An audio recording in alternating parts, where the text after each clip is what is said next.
All right. Hello, YouTube. Welcome to Geekery Abides, episode number 62. I do have it right on the screen. Excellent.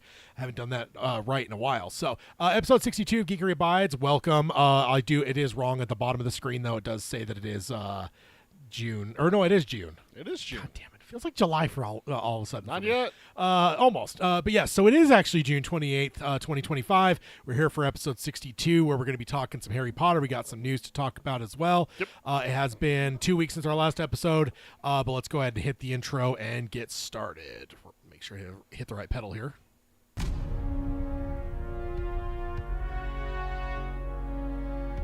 He who is ashamed of his geekery has forgotten the face of Stan Lee.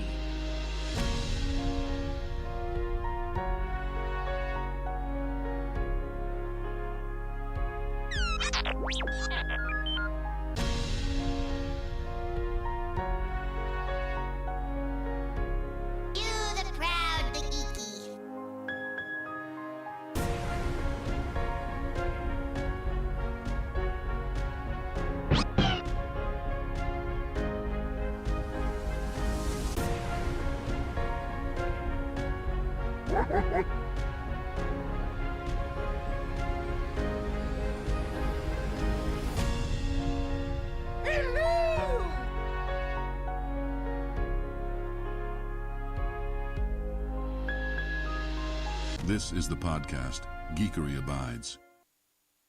Hello and welcome to Geekery Abides, episode 62. We are here in the waning days of June, getting ready for July here in a couple days.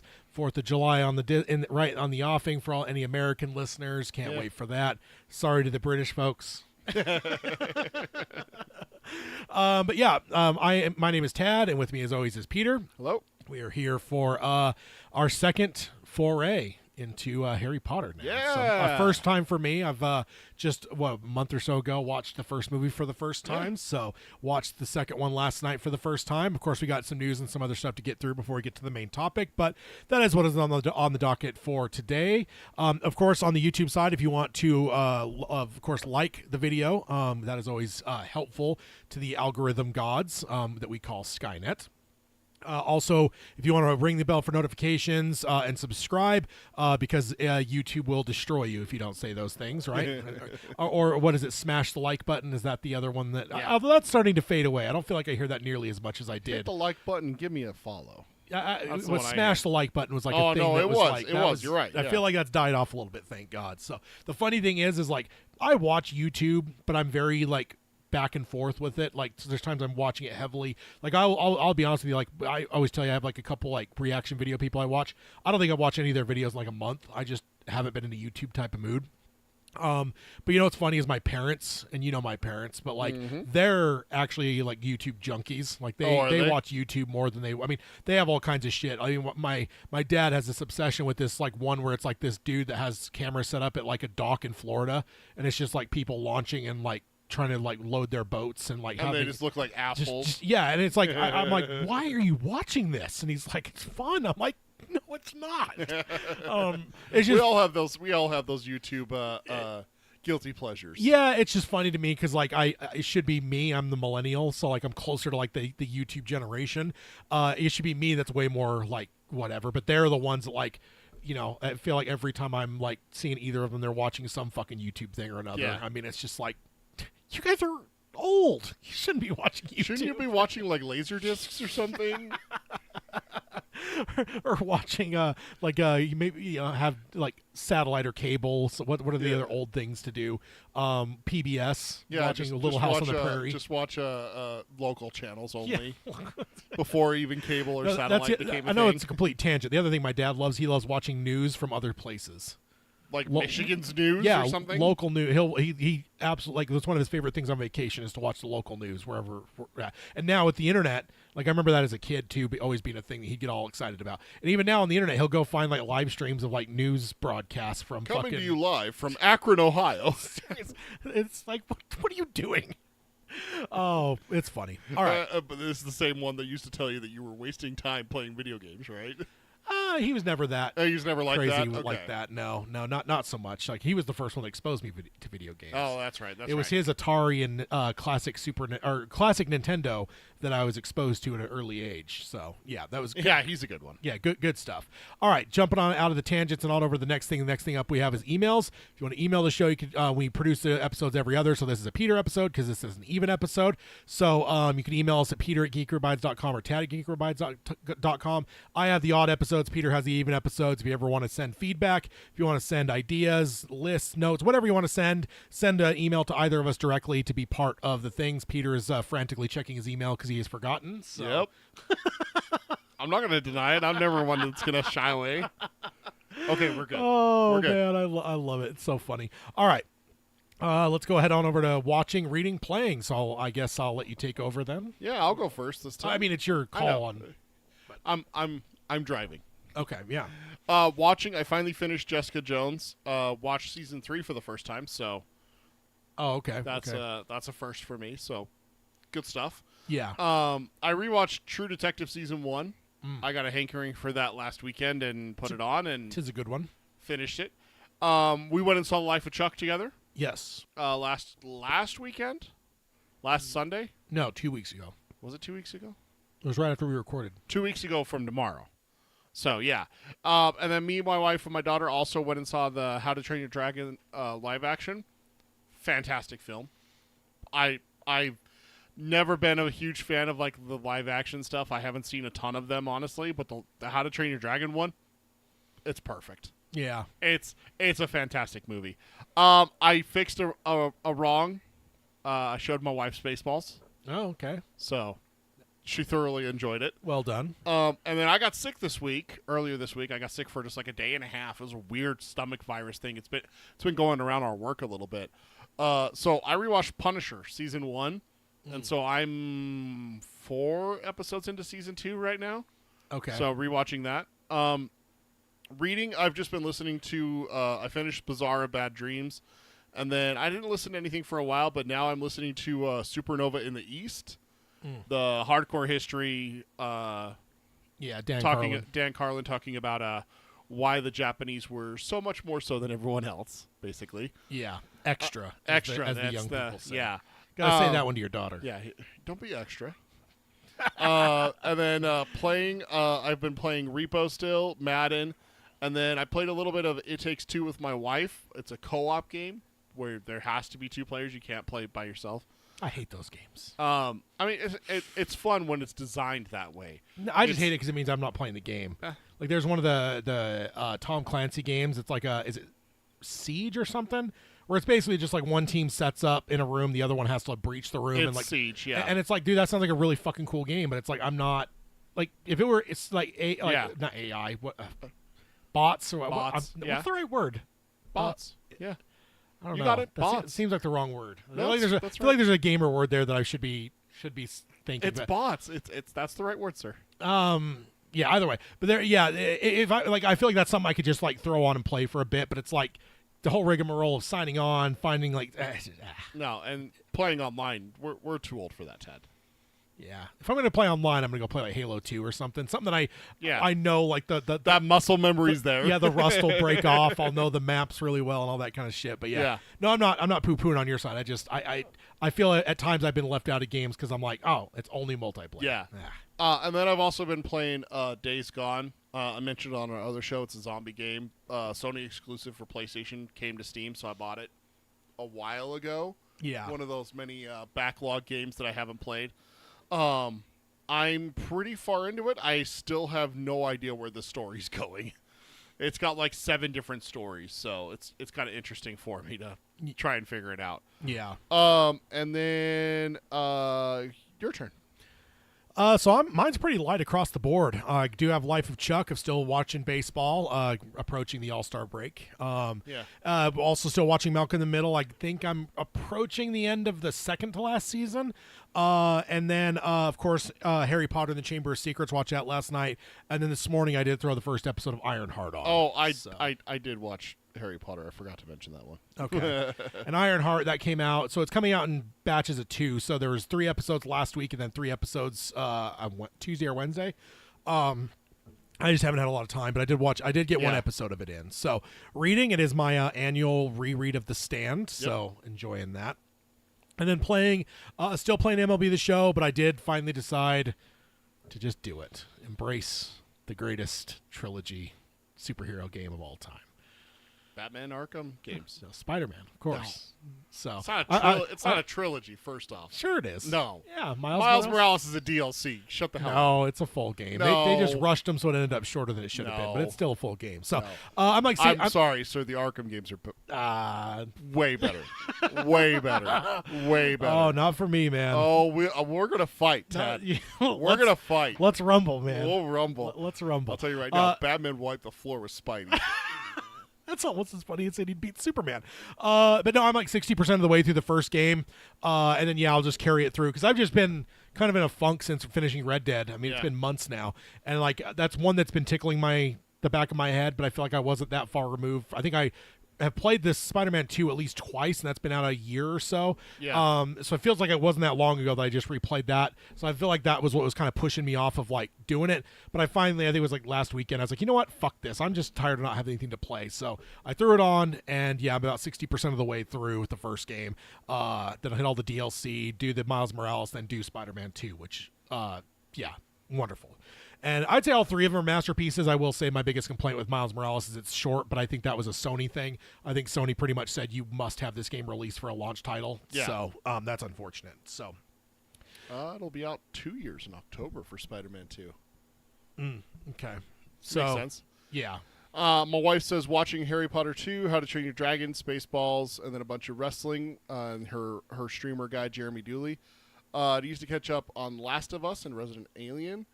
And then she's still reading it. She only has about 9 hours left, so she's getting there. I see some balloons in the chat. I always love that. That may or may not have been me. Playing Disney Dreamlight Valley, It Takes Two, played a little bit of Portal 2, Crash Bandicoot, and then The Rooms 1, 2, and 3 puzzle-solving games.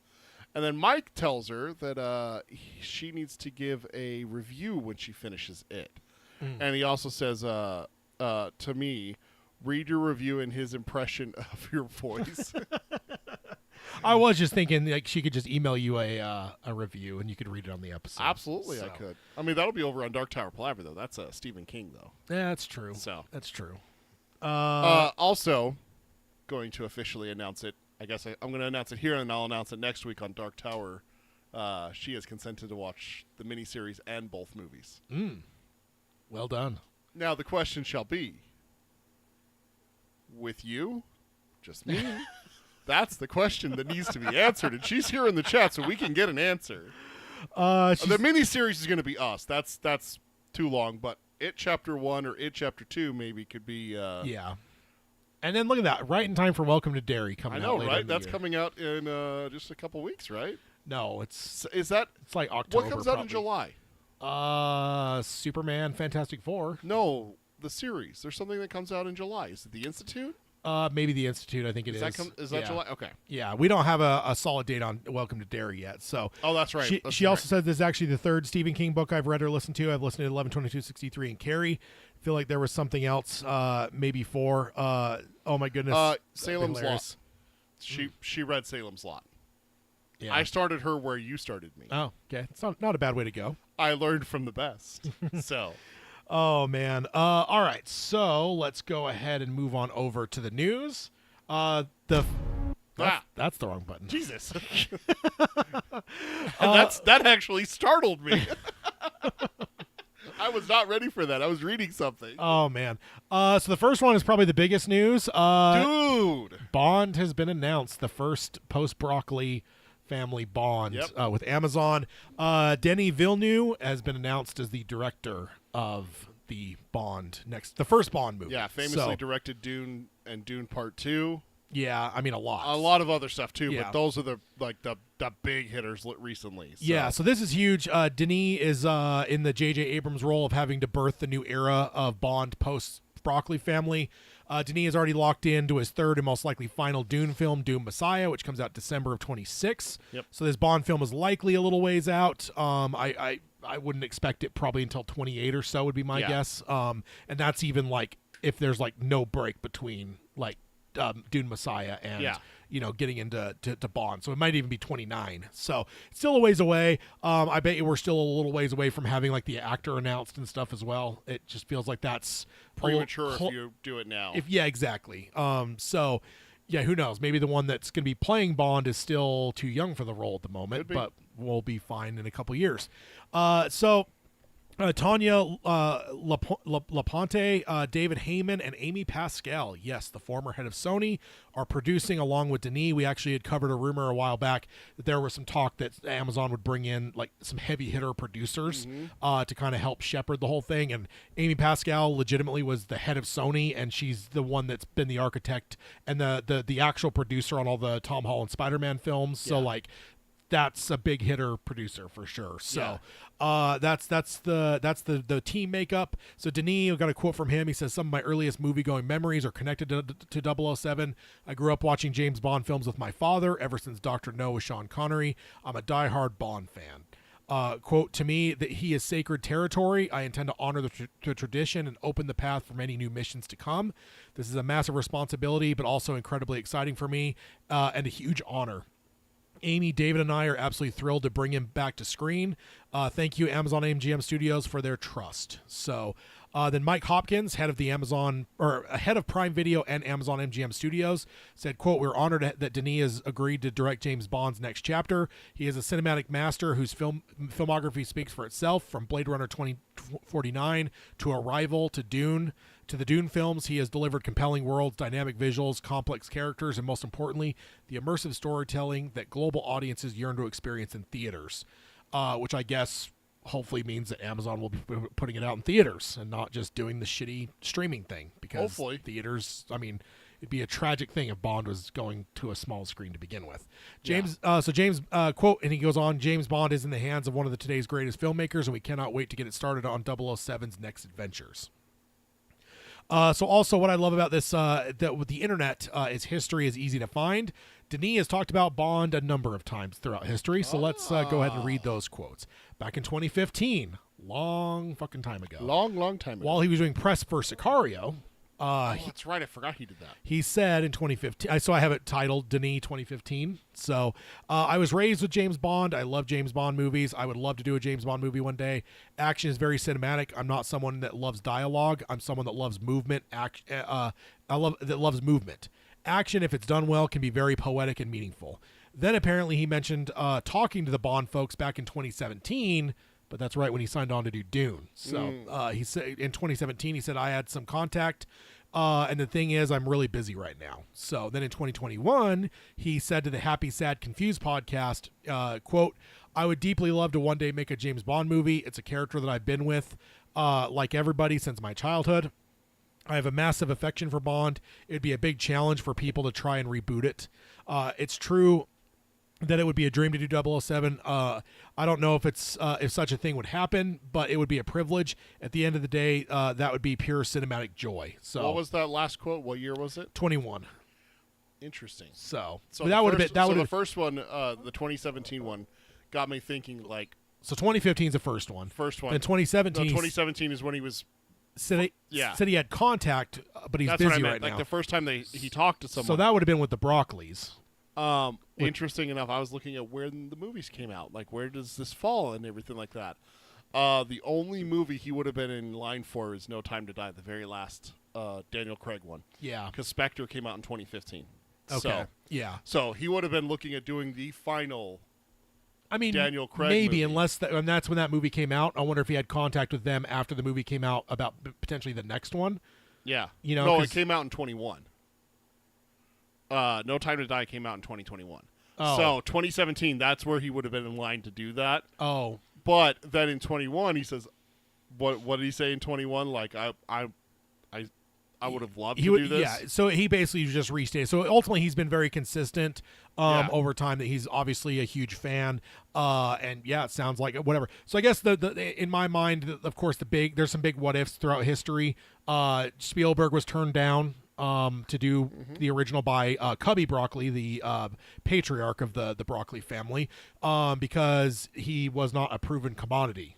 Right. at the time. So That's a shame. that's a shame. And then, of course, Christopher Nolan very recently was pretty much walked away from it because they told him they would not give him final edit. Like the Broccoli's were very big about keeping that. And then now you got one that's actually fallen through. If you had an option, if you were to see a Spielberg, a Nolan, or a Denis Bond film, which one would you pick? Modern day or when they... In their time. Oh, Spielberg. Yeah. I wonder how that would have changed his trajectory. Indy wouldn't have happened. We wouldn't have it would have happened, but not with Spielberg. It would have Not been with- it would have been a Lucas. Yeah, not with Spielberg. So would we have gotten Harrison Ford with that? Most likely still, with Lucas and everything like that. That's how he ended up with it, right? Yeah. So I think it would have changed Spielberg's trajectory, Yeah. directing a Bond film, especially if it's successful. Yeah. I worry about the stuff in the 90s. Mike says, if we get Spielberg Bond, what do we lose? I mean, you probably lose Indy with Spielberg directing. I think Lucas is already developing it. Yeah. So it probably would have still happened. My questions would have been, though, was there any infusion of like some Bond? Because like Indy's ultimately an answer to Bond, right? He's like Yeah. an American version of Bond where Bond's always lucky, Indy's unlucky. Like, and then eventually Bond becomes his dad. I wonder if some of that would not have been there had the Bond thing worked out. And it would have just been an archaeologist that was this swashbuckling adventurer, but you would have lost like the Bond connection. It probably wouldn't have been Harrison Ford. Lucas was against using Ford. I think Spielberg helped with that because he had already So been. we end up with someone else in that role. Because he would have been he was in American Graffiti and he was in Star Wars. And Lucas is like, I don't want. I think he used the example of Robert Duvall with Coppola. It's like, I don't want this to be my Duvall. I don't want him in every one of my movies. Yeah. Like I feel like that'd be limiting to me and limiting to him. I feel like also we would have lost some Spielberg in the early 90s, and I worry that we would have lost stuff like Schindler's List. Probably not that because that's so personal to him. Well, I wonder if Bond made it so that he wouldn't be able to do it because he's too focused on the Bond series or whatever, and stuff like that. So I wonder if he doesn't have that. I wonder if he doesn't have that free reign because he's earned his chops and stuff like that. If he's got the Bond and everything like that, maybe he toes the line a little bit more towards the studios and stuff like that. If he's following the Bond path, Maybe. because Jurassic Park, yes, Schindler's List, that was purely him. Yeah. I don't feel a studio touching that at all. No. I feel that Spielberg in and of itself. And it never would have been. And I just wonder what it was. if that's where Spielberg goes if he does a Bond film. Yeah. I think all three are very titillating. I mean, of course, I'm really excited for Denis because, some of the greatest Dude, films he's great. of the last decade or more. Yeah. I mean, probably the last 15 years. Go back to 2010 and just say whatever. I'm probably putting Denis up against pretty much any filmmaker. Again, Yeah. when you go look at things like Sicario, Arrival, Blade Runner 2049, the Dune movies, I know there's some strong filmmakers that have been doing some shit in that time, but I don't know if any of them beat that track record. And with some of these quotes where he's basically saying how big of a fan he is. Of course, I'm not saying that none of these other guys weren't fans. I think Spielberg, I would question how big of a fan he would have been just because of his age. I don't know that he's young enough to have grown up with his dad watching Bond, clearly, right? Because he's a 20-something-year-old filmmaker in the 70s, so that would have made him 10, 12, something like that when the first Bond ever came out. So it's I just don't think it has the same meaning for him as it would have with Nolan and Denis that are younger. Yeah. So all three would be good, but maybe it's just the I don't know why, but a Christopher Nolan Bond film doesn't intrigue me. I don't know why. Maybe it's just I guess he's not to me he's a great filmmaker and a great storyteller and everything like that. Yeah. But Bond feels so different from everything else. You look at what he does with Batman. Yeah. And to see the changes that he did with Batman and the vibe that he gives with the Dark Knight trilogy and everything like that, I just don't know if Bond fits the lighthearted, quirky, chirping and everything like that. Yeah. I feel like if we had that with Batman in the Dark Knight trilogy, where he is a little bit more pranksterish Batman, which we get sometimes, I wonder if I would feel comfortable with it. But being so dark and serious all the time, and then the other movies I've seen from Nolan are Interstellar and Inception. None of those exactly scream lighthearted stuff. The Bond's not that serious. I don't take Bond dark and gritty and serious. I know the Daniel Craig ones moved that way a little bit. Yeah. But even he has that snarky comment here and there, like, oh, Yeah. you don't say. And like, Yeah. oh, shut the hell up, Bond. You know, like that. Yeah. Everyone gets on his case about that. I just don't see Nolan doing that very well. Yeah. I don't see that in his films. Yeah. So I think for me it's tough. I think probably I'm really excited because Denis doing it, so I'd probably maybe just pick him just because, like, one, the butterfly effect of what happens with Spielberg, and Yeah. even Nolan. I mean, there is part of me that's like, do I lose Oppenheimer if he had signed yeah. on to do a Bond film? And like, I'm sorry, but as titillating as a Nolan Bond film would be for me, I'm not taking it over Oppenheimer. So That was Nolan. I forgot about that. yeah. So I'm too big of a nerd for that topic anyway, and I love Nolan as a filmmaker, so that's like you got your peanut butter in my jelly or chocolate, right? That's what it was. You got your chocolate in my peanut butter, and my peanut butter in your chocolate, and yeah, that's what it was for me. So I think I would probably pick Denis, although I will say the slight thing is there is part of me where it's like after Dune I was maybe intrigued by what Denis might do that's his own, not playing in franchises. So here's another. I mean, I with any of these three, I don't think any of them ever would have done more than one movie. I just don't visualize. Bond has had repeat guys, but that's not the norm. So, and I think all three of these are such hot filmmakers. I don't think that any of them are going to sign up for like I'm going to do the next 5 Bond films. I'm going to do one actor's run of Bond films. Like Daniel Craig had 6 movies. I'm going to do all 6 of those. No, that wouldn't happen. But I'm pretty excited by this. I mean, the fandom part of it really excites me too. Like the fact that he is a fan, like I feel like that's one of the concerns I had with the Amazon thing is removing the Broccoli's. There becomes like a danger of like what's going to happen. At least to start, you're bringing someone in that's like got the fucking credo to like he's got the credibility to bring the right. This isn't some pushover Hollywood schmuck who's just going to make whatever they tell him to make. Yeah, which is what we've seen before with other franchises. I mean, our favorite thing to talk about on our other show is Dark Tower, and we saw what happens when a fan is told what to do by the studio, like very clearly. So yeah, and then Mike says Alan Quartermain, which is like kind of a swashbuckling thing. Like it probably would have been more like that for Indy for sure. Yeah. We also have Cody joining us in the chat. Said it would have been the last film where he dies. So welcome, Cody. And yeah, if like Nolan had done it, it may. I mean, or potentially if he had signed on instead of Dune and done this. But again, would you trade Denis doing Bond, the last Bond movie that we had, and give up Denis doing Dune? No. Then to me, there's no way. Like, no. I'm glad it worked out the way that it did. We're still getting Denis. It's just down the road a ways. Yeah. And we were finally able to get. I'm excited that he's coming in at this point because I think it's perfect for him to have a fresh start, not finish in the middle of some others. He's going to lay the groundwork for start. Yeah. And what a great person to have laying the groundwork for a fresh start, kind of thing. That's one of the things that I was worried about is that when the Broccoli family sold, I'm just like, great, here we go. How bad is this going to be? But seeing that Denis is getting the start, I'm like, oh, okay, that's point. You got my attention. You have my attention. I'm interested more now than I was before. Yeah, for sure. Me too. There was a part of me that was like scared of what was to come, but this is a good turn. Oh, welcome, Carol. So. She says it's Harry Potter time. Glad I made it. Indeed. So yeah, welcome everyone. So next up we've got we're moving over to the DC realm. Make sure I have my right pedal here. So the first one we got here is Gunn saying Clayface is Mike Flanagan's story. Oh. So we had a rumor that they were doing a page 1 rewrite, which pretty much means everything was being thrown out. Yeah. We covered that last episode or so. Yeah. So he was asked on Threads how much of Flanagan's story they were keeping, framing that around the rumor we covered previously that they were starting with the page 1 rewrite, and he responded, quote, "Huh? It's all Mike's story. That's why we're making this movie, because we loved it. Any changes as the shooting script is finalized or minor. I'm a Flana fan myself." That's Gunn saying that? Yeah. Hell yeah. So I am now interested in Clayface again, because I was like, very interesting to see what Flanagan can do with Clayface with deglovings and whatnot. I mean, deglove over and but over. he's not directing though, just writing. So I know, but if he writes it, do you think he writes a degloving in, or do you think that's just part of like of course he does. Maybe it's probably in his contract that there's at least one degloving, or a cat being eaten by Clayface, or a woman dying. Yeah. Flana fan. Yeah, I've never heard that term before, but I would now. I'm a Flana fan. Yeah, I will now count myself as one. That does sound very silly though.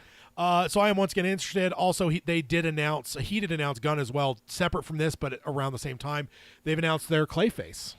Oh, okay. So Let's see. I haven't heard this. Quote, after a long and incredibly exhaustive search, we finally have our DCU's Clayface in Alan Tudyk. in Tom Rice Harry's. Oh. Both Matt Reeves and I were just blown away by the guy. Can't wait for you to see the film. Tom Rice. RHYS Harry's. HARRIES. So yeah, that is the actor. He has quite a distinctive face. So He sure does. It fits Clayface. Young actor kind of thing. Yeah. Yeah. He go look him up. He fits. Mike says Flanagan needs to poach Gunn to the Dark Tower adaptation. That's not going to happen. Gunn's like in charge of all of DC right now. Also, I didn't cover it in the news here, but I also saw Flanagan, a Gunn thing where he said that there is not going to be a Warner Brothers logo at the top of Superman. Really? Because this is a DC Studios film. This is not a Warner Brothers film. Oh, interesting. So, yeah, that is kind of interesting. So, next up, we got James Gunn talking about... We got a lot of James Gunn in this episode in the DC section. I love it, because we're talking Batman. He talks some DCU Batman. So now we're talking a real hero. Yeah. At least you didn't say super. He is a superhero. See, it's a Freudian slip, though. You said it the right. No, he's a real superhero, sir. So Gunn was interviewed by Rolling Stones, and he was asked if Battinson would ever cross over into the DCU. Gunn said it would be a consideration. We'd have to think about it. We'd have to think about it. He says it twice. It's not like we've never discussed it. I would never say zero because you just never know, but it's not likely. It's just not likely at all. So that makes sense. Then he was asked about the Batman 2, and he said, quote, Batman Part 2 is not canceled.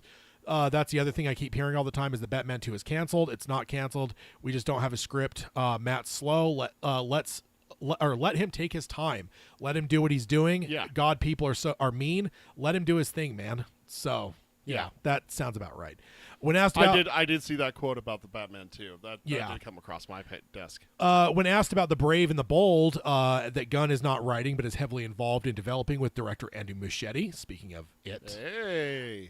Gunn said, "quote Batman is my biggest issue in all of DC right now, personally, and it's not." It's not, and then he pauses. I'm not writing Batman, but I'm working with the writers of Batman to try to get it right because he's incredibly important to DC, as is Wonder Woman. So outside of the stuff that I'm doing in the projects that are actively going, our two priorities are finishing Wonder Woman and our Batman scripts. I mean, he's the one who built DC. So after all, Now that's an absolute lie. That's an absolute lie. So then he goes on and says, Batman has to have a reason for existing, right? So Batman can't just be, we're making a Batman movie because Batman is the biggest character in all of Warner Brothers, which he is. That's a bold statement. Yeah, that's. Say it one more time. Sorry. He said. He says we can't just be like, we're making a Batman movie because Batman is the biggest character in all of Warner Brothers, which he is Gunn's statement. That's a bold Warner statement. Brothers. That's a steep, not DC. Warner Brothers. Yeah, that's a steep ass claim for sure. I'll take it. I mean, Bugs Bunny is there. That's he's pretty... also over Harry Potter's in Warner Brothers. Harry Potter, Shawshank Redemption is in that. Warner's has a stacked library. Plethora. Yes. And Batman's on top, according to Gunn. I mean, according to Gunn, but he's. Are you gonna trust Gunn or not, Tad? He's also biased because he's the DC guy. So yeah, he's a DC guy, but he's saying Batman over Superman, sir. I don't know about that. Last I checked, Superman's in Warner Brothers as well, and Batman's above him. He goes on, but because there's a need for him in the DCU, and that need, and a need that is not exactly the same as Matt's Batman. And then he says he's not a campy Batman. I'm not interested in that. I'm not interested in a funny, campy Batman, really. And he says we're dealing with that. I think I have a way in, by the way. I think we really know what it is. I'm really just dealing with the writer to make sure that we can make it a reality. So that's kind of just a little bit of an update on the Brave and the Bold. Nice. So, and then next up, we have Gunn announcing as well. Let's see. Am I missing anything in the chat? No. Okay. No. Or Cody saying that Batman greater than Superman, which of course is a lie. Absolutely true. It's an absolute falsehood. Absolute truth. And then Gunn's next one here is saying that Supergirl is going to be number 2, the second DCU movie.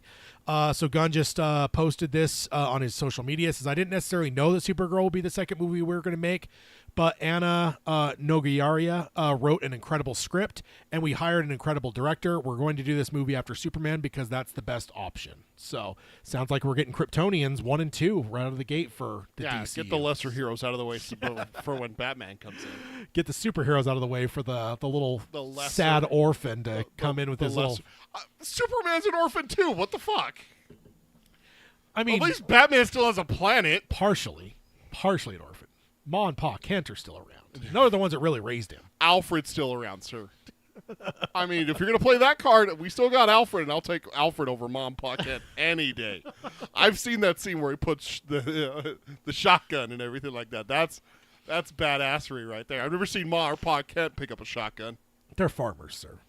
They should have a shotgun then. They should have like 8 shotguns. You don't think they've shot some cows that have had like a breech birth or something? They have shotguns. I'm just saying. I've never seen them pick up a shotgun and go defend their boy.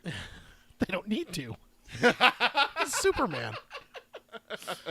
Oh, man. All right, and then the next one, I don't know if you've caught wind of this yet, but this happened while I was getting my prep done. The Batman 2 script is done. No! That happened today? That happened yesterday. Yesterday? Literally, if you look at the screen grab here, I captured the screen grab an hour after it was posted by Matt Reeves. Woo! So, literally, as I was gathering the news for this episode, Matt Reeves posted this on Instagram. So this is Matt and his co-writer, Mattinson Tomlin. And yeah, it's just a Instagram post of the two of them sitting on a couch very nonchalantly, and in the foreground is the Batman 2 script. So I love that. I love that freaking logo. That logo's so much better than the Fat Bat. Also, I have to point out, if I remember right, it's Rosario Dawson in the comments. That's kind of fun. Well, Rosario Dawson. She's a nerd. I know she's a nerd, but okay, let's cast her in the Batman Part 2. Yeah, I guess. Okay. We got Catwoman's off. Yeah. So Poison Ivy. Poison Ivy's one, obviously. Yeah. Harley Quinn's obviously one. I couldn't see her doing that though. I mean, we have. She's a great actor. We have sure, Joker in jail, but yeah. But I was really hoping you hadn't heard about this. So no, I hadn't. That's awesome. I'm glad we got that because that's great news. Yeah, I started to get because we've obviously been covering it for months and months and months now, and it ultimately came down to the script wasn't finished. So, and we've even had rumors for a while about the script is almost done. And like honestly, there's even like a report from earlier on that the script is going to be turned in like Monday, like like last Monday or something like that. I didn't grab any of those because I'm like, until I see something like solid, I'm not even talking about this anymore. Yeah. Like, it's not worth it until it's official. Then, like, literally, I saw something on, I think, Twitter, something like trending. I was like, Batman 2, like, why is that trending again? Yeah. And I went and clicked and I saw a screen grab of this post. I'm like, went over to it to make sure it was real, went over to my Instagram, found Matt Reeves' page, and there we go. So, great stuff. All right. So, next up, Cody also says Batman Beyond vibes with the logo. Probably is what I'm guessing, which I remember Batman Beyond having more of a kind of a skinnier, longer logo. But I'm with you. I hate the fat bat from it's the worst. The Dark Knight Rises it's comic series that did that first. Yeah, older Batman. Yeah. All right. Next up, we're moving over to Star Wars. Yes. So Mark Hamill's pitch for Luke's backstory in the sequel trilogy. This is in a recent interview. Basically, he was interviewed. Luke's backstory. And he talked about, Mark talked about the motivation for Luke's exile in the sequels. And he said, quote, I thought, what can make someone give up a devotion to what is basically a religious entity? To give up being a Jedi. Well, I love, the love of a woman. So Luke falls in love with a woman. He gives up being a Jedi, and they have a child together. And then going on, at some point, the child is a toddler, picks up an unattended lightsaber, pushes the button, and kills him instantly. Then the wife is so full of grief, she kills herself. Oh, my God, Mark! Get out of the Joker. What are you doing, dude? Yeah. And then he said, but Ryan didn't have time to tell that backstory like that in the film that he had written. And he just wanted to explain things more briefly. I mean, honestly, that may be what he told you. But I just don't know. I mean, it's dark and sinister, and dark, not even sinister. That's just dark as fuck.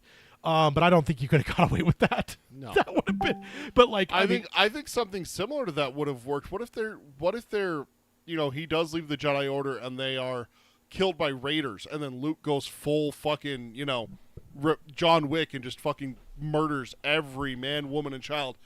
And he thinks about Anakin slaughtering the Sand People and everything like that. And he's like, I can't be a Jedi. And that's where his exile. Yeah. That's so compelling. Which I think that's very similar to what we got, though, right? Yeah, Is he almost killed Ben. He almost had that anger outburst that he had on Vader in the Return of the Jedi. He almost had the same thing, but this time it was his sleeping fucking nephew. Yeah. Because, again, it was the same threat, too, right? He probably had visions of a threat to Leia or seeing Leia and Han killed. And, that vision enough was like, I've got to fucking stop this. And, so it's similar. But, yeah, I mean, I think I even put on the slides, and this guy definitely voiced the Joker for too long. Oh, yeah, absolutely he did. That is dark as fuck. Oh, man. Yeah, that's that would have been something else for sure. Yeah, Mike, my wife, and Carol all reacted accordingly in the chat. Yeah. Oh, Mark. Keep being you. I love it. Never stop being you, Mark. Yeah, indeed. So next up, we got Kathleen Kennedy talking the new direction for Star Wars. So she was at a film festival recently and said, quote, I really think that now that we're in a position where it's broadened the possibilities of stories and filmmakers we can bring in to tell stories that mean something to them. It doesn't necessarily have to be connected to every little thing that's been done in Star Wars. It can actually just be standalone stories that build into many, many other stories. Yeah. Then to go along with this, Sean Levy, who's doing Star Wars Starfighter, said... That's the Ryan Gosling one, right? Yes. Okay. And he did the last Deadpool movie. Yeah. So kind of hand in hand with this quote, Sean Levy said, quote, when Kathleen Kennedy brought me on board to make a Star Wars movie, her central mandate to me was, quote, I want a Sean Levy movie. I want a story and a tone that reflects you and your tastes and what you bring to your movies with a Star Wars story. So I have felt extremely empowered. So that's pretty cool to hear. That is great. Kathleen did say one non-negotiable is every filmmaker must study A New Hope and called it the gold standard for story and character. So that's kind of interesting. Kennedy then says, quote, I would say this is, and so apparently they just recently found a first print of A New Hope in the archives of Lucasfilm that nobody ever thought existed. Everyone thought that it was all, I mean, there's a lot going on, but they ended up finding one and they screened it at this festival. They screened an original print that was printed in 1977. Oh. So that's the context of all this. But she says, I would say this film, this is the film everyone starts with when we start talking about story, George Lucas intended, and what it is we're trying to build off of. So, that's some pretty cool stuff to hear from her. I think the thing that really intrigues me there is she doesn't necessarily feel like they've got a shackle to the Skywalker saga anymore. I feel like now that that's kind of wrapped with episode 9, not to say that there isn't characters from the Skywalker saga that can still show up, but now you allow things like Jedi Starfighter or the fucking Birth of the Jedi, Dawn of the Jedi with the director from The Last Indiana Jones. I always blank on his fucking name. Oh, yeah. I don't know why. His name just will not stick in my head. I've loved the guy since at least 2005 when he did Walk the Line, for God's sake. You got it there. Mangold. James Mangold. James Mangold. Hey, right as I got it pulled For up. fuck's sake, I don't know why I can never lock his name into my brain. But just so you just be able to start doing whatever, and I think that doesn't mean that it doesn't preclude you from potentially having trilogies as well, right? You can have times where it's The Mandalorian and Grogu. They're saying that if that's successful, could sprout sequels and stuff. So I feel like it's a cool time. I can't wait to see what's in the future. So now we're moving over to Marvel. Let's go ahead and hit through these. So the first one here is, oops, did I hit the wrong one? Mark Hamill, Kennedy. Oh, there we go. I did hit the wrong one. So the first one we have here is Final Fantasy. Fantastic Four First Steps trailer. The final trailer is hit. Yeah. And I just have a mini breakdown. Any notes you've got? I just have a couple notes from the new trailer. I got 3. All right, go on. I love the billboard with Johnny doing the sunscreen ad. Yeah. That's just fucking hilarious. He's on fire in the ad and everything. And the shorts pulled down. Yeah. Was it Copper Tone? Is that the classic? It's just Copper Tone, but instead of the little girl, it's Johnny. It's Johnny showing off his butt. Yeah. That's such a Johnny thing. First shot of Franklin. Yep. Oh boy. So we knew she was pregnant. And pregnant her. There's a couple shots. There's the shot on the balcony with the shit coming. You see her turn and they're fully revealed that she's pregnant, so no more hiding that. There, yes, no more hiding that. So it's not birth before the arrival and everything like that. I have a suspicion with this trailer there's a couple shots of them looking up at Galactus. Yeah. I don't think that's Earth. They're running to a ship. Oh, Them yeah. running from a ship, stuff like yeah, that. for sure. I think that's Galactus's homeworld. I think It's his ship. It's called his homeworld. I'm reading Secret Wars. It's called his homeworld. Uh, It looks like a ship. It's the TAW too. But it's his homeworld. They literally call it. I can pull up the issue. I just read it last night. Yeah, but it's his ship. It's widely called his ship. It's Reed calls it his homeworld. That's so. I wonder if they go there and they're the ones that wake up Galactus, exploring the cosmos and stuff like that. And that goes back to the line with Reed. He detects her pregnancy. Yeah. Detects Franklin and detects the power, and follows them. Yeah. I wonder if that's what it is. Could be. Just to catch up in the chat, Mike said the 1977 print has to be close to grayscale from aging. 100%. That's I don't know how good it would have actually looked, but yeah, that's probably true. Cody also says enter scrolling text a long time ago in a galaxy even further away. Indeed. What else did you have notes? Those were my 3. Okay. So my notes, more footage of Reed's power being used, and I love it. Yeah, he comes up on the roof. Yeah, there's even one point you see him stretching his torso, because because that's the thing in the comics, like his neck, head, torso all stretches, but that always looks really weird. Movies have generally stuck with like his arms and legs stretching. So reading Secret Wars, because that's a preview for next week. That's our next episode. We're going over the 2 comic runs of Secret Wars. One of the things I'm finding when they show Reed, he's never in human form. Yeah. He's like stretched. Yeah. In some way, he's always stretched. Yeah. Like I don't think I've seen a single panel where he looks like just a normal dude. Yeah, normal guy. It's like every time it's like, who's this? What's that Pokemon? That's Reed. It's Pikachu. Damn it. Yeah, indeed. So it's clobbering time as the new Avengers assemble, but I really hope not. He needs to say it in the movie. Oh, he'll say it in the movie. I think this is just like they're teasing it for the They're trailer. building it way too much. If they don't say it in the movie, I'm going to be severely disappointed. Yeah, for sure. Also, I missed earlier on. Let's see. Carol saying, "Oh, Luke's fall in love and a tragic story to follow." I'll take that.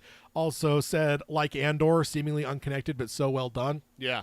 And she also follows up, says, when I say Andor was seemingly unconnected, I'm talking season 1, first few episodes. Yeah. Doesn't seem like it's connected to Star Wars in any way. It could have just been a spy thriller. Yeah. Yeah. And except for the fact that we knew Andor even. Like, if Rogue One hadn't existed, it would have just been like, oh, this has no connection to, like, anything. The Skywalker saga at all. This isn't going to cross over. Like, this just felt like its own independent thing for sure.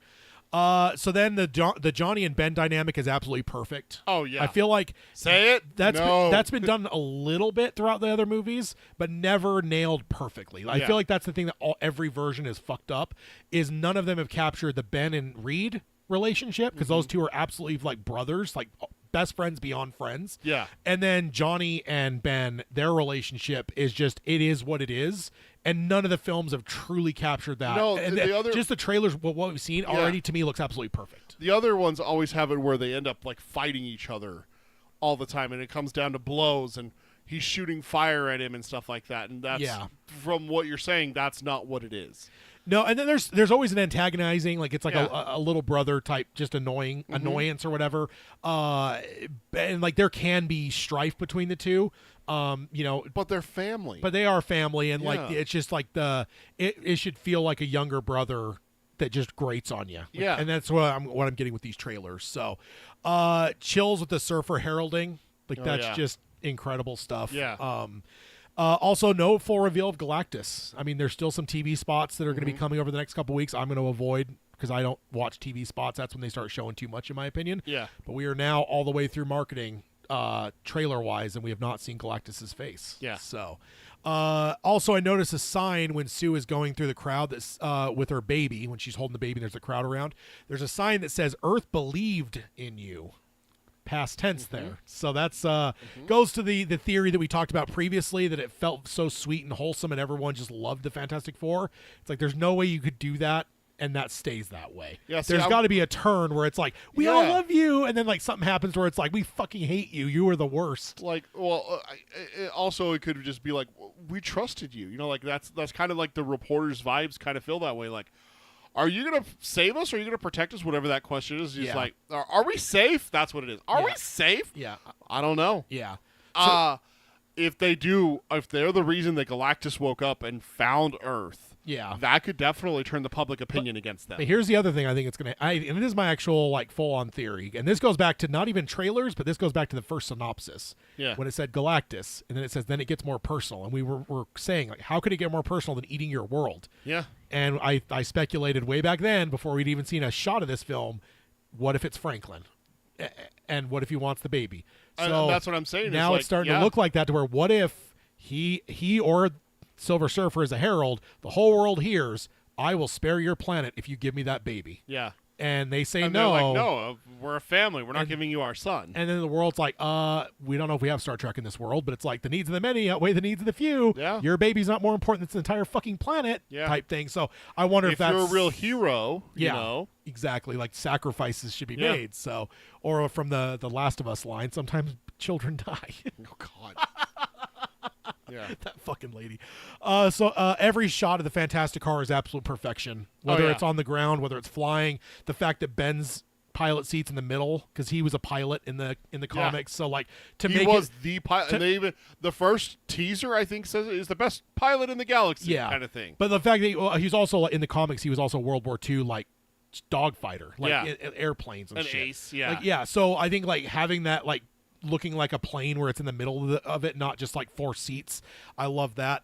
Also, some first looks at the Tau-2, the ship of Galactus. We haven't seen that before, so that's pretty cool. Because like, there have been times in the comics that Galactus just fucking rolls in to a place too on his own, like flying. Like so. Yeah, he just like other times he has a ship. You've seen it if you've read into that. You've seen the Tau-2 show up and stuff. So it's like so weird looking. Yeah, like it's like.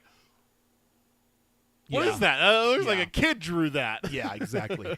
A few brief shots of the warmth between Ben and Reed are also perfect. I said it earlier; they're best friends, and in the mere seconds, they have me convinced that they're nailing this relationship. Yeah. So then Johnny and Ben doing the Buzz and Woody scene cracked me up. Oh yeah, holding him. Do it. Say it. I'm not saying it. Oh man. And we got a comment. Nice beard. The beard. Yep. So I've been. He's not in the top echelon of Marvel beards, though. I gotta break it to him. Way better than Captain America. No, you shut your. Peter's getting angry. That does have me wondering if there's going to be some time changes, like like flashing through periods of time. Here's the thing, because there's comics where Ben because in the comics Ben only can be human for like a week a year, and that's when he ages. So like there's one point that Reed flashes like I can't remember, it's a couple thousand years in the future multiple times, and all the way up to like the year 5,000 something Ben's still alive. The rest have all died, but he's still alive. But at that point he's got like a beard, he's old as fuck, like great big bushy beard. Yeah, and like because if he only ages a week per year, we know that there has to be time because the opening shot of this trailer, Sue has a flat belly. She's in her outfit and everything like that. So unless she's had the baby the entire movie, but we see shots of her pregnant. Yeah. So realistically, unless it's flashbacks, Sue has to go from not showing to having the baby. Yeah. That's at least 9 months. Yeah. What I mean here though is I wonder if we're going to hit some like wormhole type, like moving through time in an incredible fashion of like, not that we're going to stay there, but just like, I don't know. It's just the beard has me wondering. I mean, it is supposed to be the 60s, right? So what if they flash forward to modern day, matching our timeline and everything? Yeah, could be. The music is so fucking good. Giacchino has absolutely nailed it.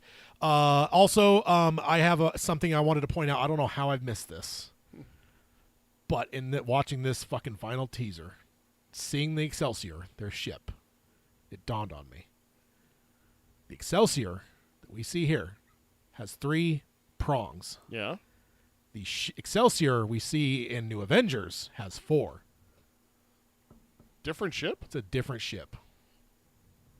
It has 4 nacelles, whatever you want to call it. This one has 3.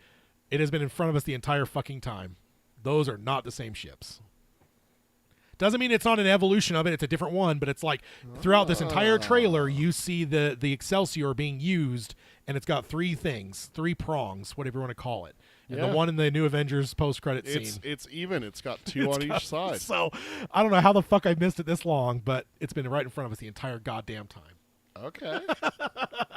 Well, we were always wondering So is this if that's going to gonna be something different. Is this going to be is that the Fox Fantastic Four, for God's sake? I mean, God knows what's happening. So that's all I've got. I'm super excited. This trailer is incredible. They've done a perfect job with marketing in my mind. So then next up, we've got Marvel has added a fourth film to their 2028 schedule.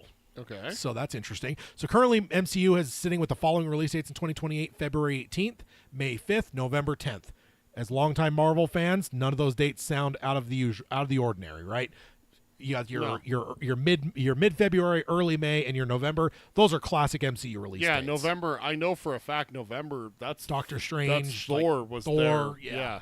Yeah. So none of those are unfamiliar for us. But the other one that was just added is one that it's a neighborhood date-wise that we're going to be getting used to in the next few years.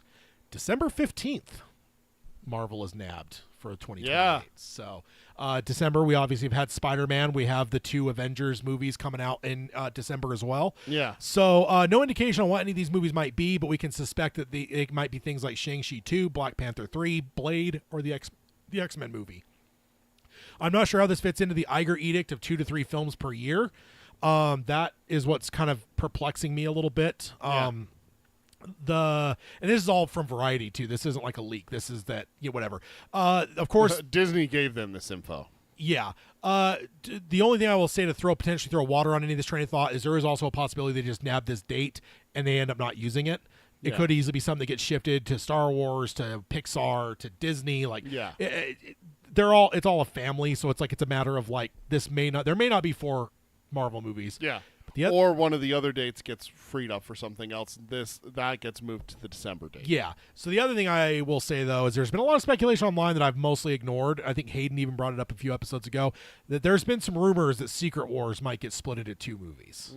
And I remember on this show saying I don't know how that's possible because the dates are all locked in. Yeah. Well, we got a new movie with two Avenger movies both coming out in December. A third movie in December, or third year in a row, you'd have a December Marvel release date. So we have kind of makes me wonder, man. Doomsday in Secret 26, Wars Part 1, Secret Wars Part 2, 28. That's suddenly it doesn't look as far fetched to me. Suddenly that looks pretty crisp right there. Yeah. Having 1 per year. And what better way to break Iger's general rule than we're doing Part 2 for Secret Wars? We need to. We can't do this all in one film. Yeah, it won't fit. Do you think that Iger's going to say no to that? There's no fucking way. No, and I don't think that he's necessarily sitting over the shoulder going, no, you only have 3 movies. But I think if they go to Iger and they make a compelling point, he might go, this one time.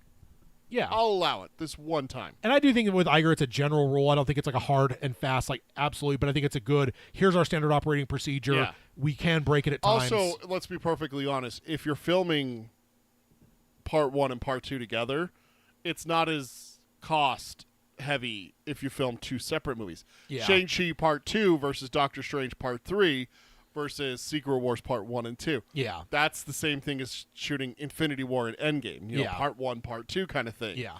There's going to be some stuff that goes into Part 2 that's not in Part 1 and, potentially and stuff like that. But I think Iger's smart enough to look at that and go, that's not the same as, 2 separate movies from 2 different hero lines. Not franchises, but, yeah. You know what I mean. Yeah. Shang-Chi versus Doctor Strange. Yeah.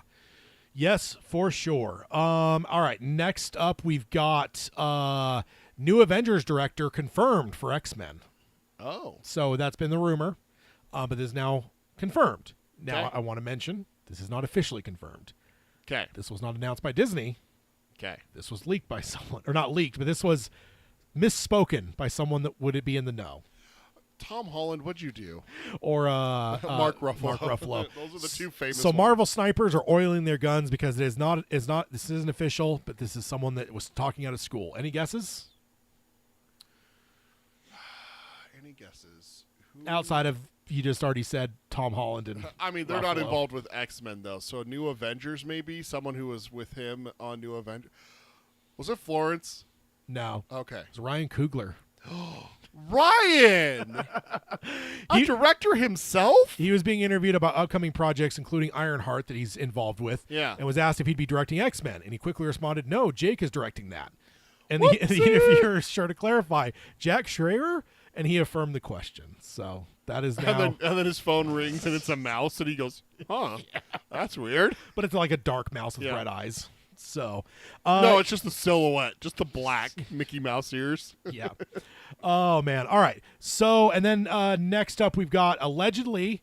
Hold on just a sec. I want to ask a question here because Carol brings it up in the chat. I'm looking forward to a new X-Men reboot. Has anyone confirmed that we're getting a new X-Men, or Yeah. are we getting old X-Men? No, they've confirmed that. I mean, Feige said it ad nauseum of like the MCU, like whatever. Now there is all the X-Men coming back for these other movies. See, that's what I'm talking about. but- Kelsey Grammer, Ian McKellen, Yeah, no, Patrick that's Stewart. They're not making it out, man. They're gonzo because they've talked about. I mean, we've even had things where they've like a few episodes ago, Feige said that like they're going to build the X-Men as Xavier, Cyclops, Jean, and Storm? And he's like, he just said the three. He said that there's the three foundations. Everything else will be built on top of that. That's not the way you're doing it if you're pulling in this existing. Yeah, Patrick Stewart's not ready for another franchise. No. So there. Oh, I'm not going to say he's not ready. He's too old. Yeah. Let the man retire. Let the man rest. So Blade is allegedly on solid ground now. So David Goyer, who was I'll believe it when I see it. So David Goyer, who was the architect of the original Blade series, was talking to Variety, and he said, "quote It's so funny. About 8 months ago, when not the last hiccup, but the one hiccup prior, I had so many people saying to me, dude, when are you going to get on board with Blade and help them figure this out? Would you just get in there already? Whether it be friends or fans or people on social media. I wasn't even really thinking about it, but then I had my agent call Marvel and say, do you guys need any help? Like, I've done this before. And they said, we love you, but we think we've cracked it now. We're in a good place." And the latest, and then the latest thing happened. And so, no, they haven't contacted me. So it sounds like they might have finally, of course, figuring out what you're doing and then having someone write it, that could be a couple months for the writer to actually write 90 pages or whatever. So Do we have an X for doubt button yet? Again, dude, I'll believe it when I see it. that's the first truly positive news we've seen in a while. And I mean, okay, but this is him saying that Disney said that. Disney hasn't come out and said that. So let's. Feige's definitely said it's a big priority for them, though. They want to get it right. So, I know. But still. Next up, we got a rumor that Vision is being tested with different endings. Go dark. So, according to leaker Danny Reichman, who has a fairly good track record, Marvel is weighing at least 2 possible finales for the series. One potentially centering on Billy Maximoff and Ghost Agatha. Oh. And the other focusing on Wanda Maximoff. So, Not Ghost Wanda. He doesn't say Ghost Wanda. I mean, Wanda's not dead. We know that. Well, she's dead, but there's multiverses at play. There's only 3 people that stay dead. We've talked about Yes, this. indeed. So basically, the thought the part of the whole leakers thing here is they're still unsure right now where Vision's going to plug in the calendar. Yeah. So they may be planning for different contingencies, but in either way, both of those things are things that they're going to have to explore post Vision series. Yeah. Getting to Billy and how does Billy find Tommy, and then all of them finding Wanda. Like both of those are massive arcs that are coming, so they could end the show to aim at either of those. So paths. yeah, it's not a matter of should we kill him, should we not kill him. It's do we go down road A or road B? We have to go down both. Yeah. Well, which one first? Which one's first? Yes. Where does it fit in with what's going on in the MCU at the time? Exactly. And then the last one we got here, a big one. John Bernthal has officially joined the cast of Spider-Man. Brand new day. Oh, Punisher! Oh, that's perfect because I'm watching Punisher right now. So Bernthal told Kimmel that back on a set on the 2017 film Pilgrimage, in which they both, I don't know if starred, I don't know if they were stars, but they were both acting in this film. Kimmel was in it? No. Oh.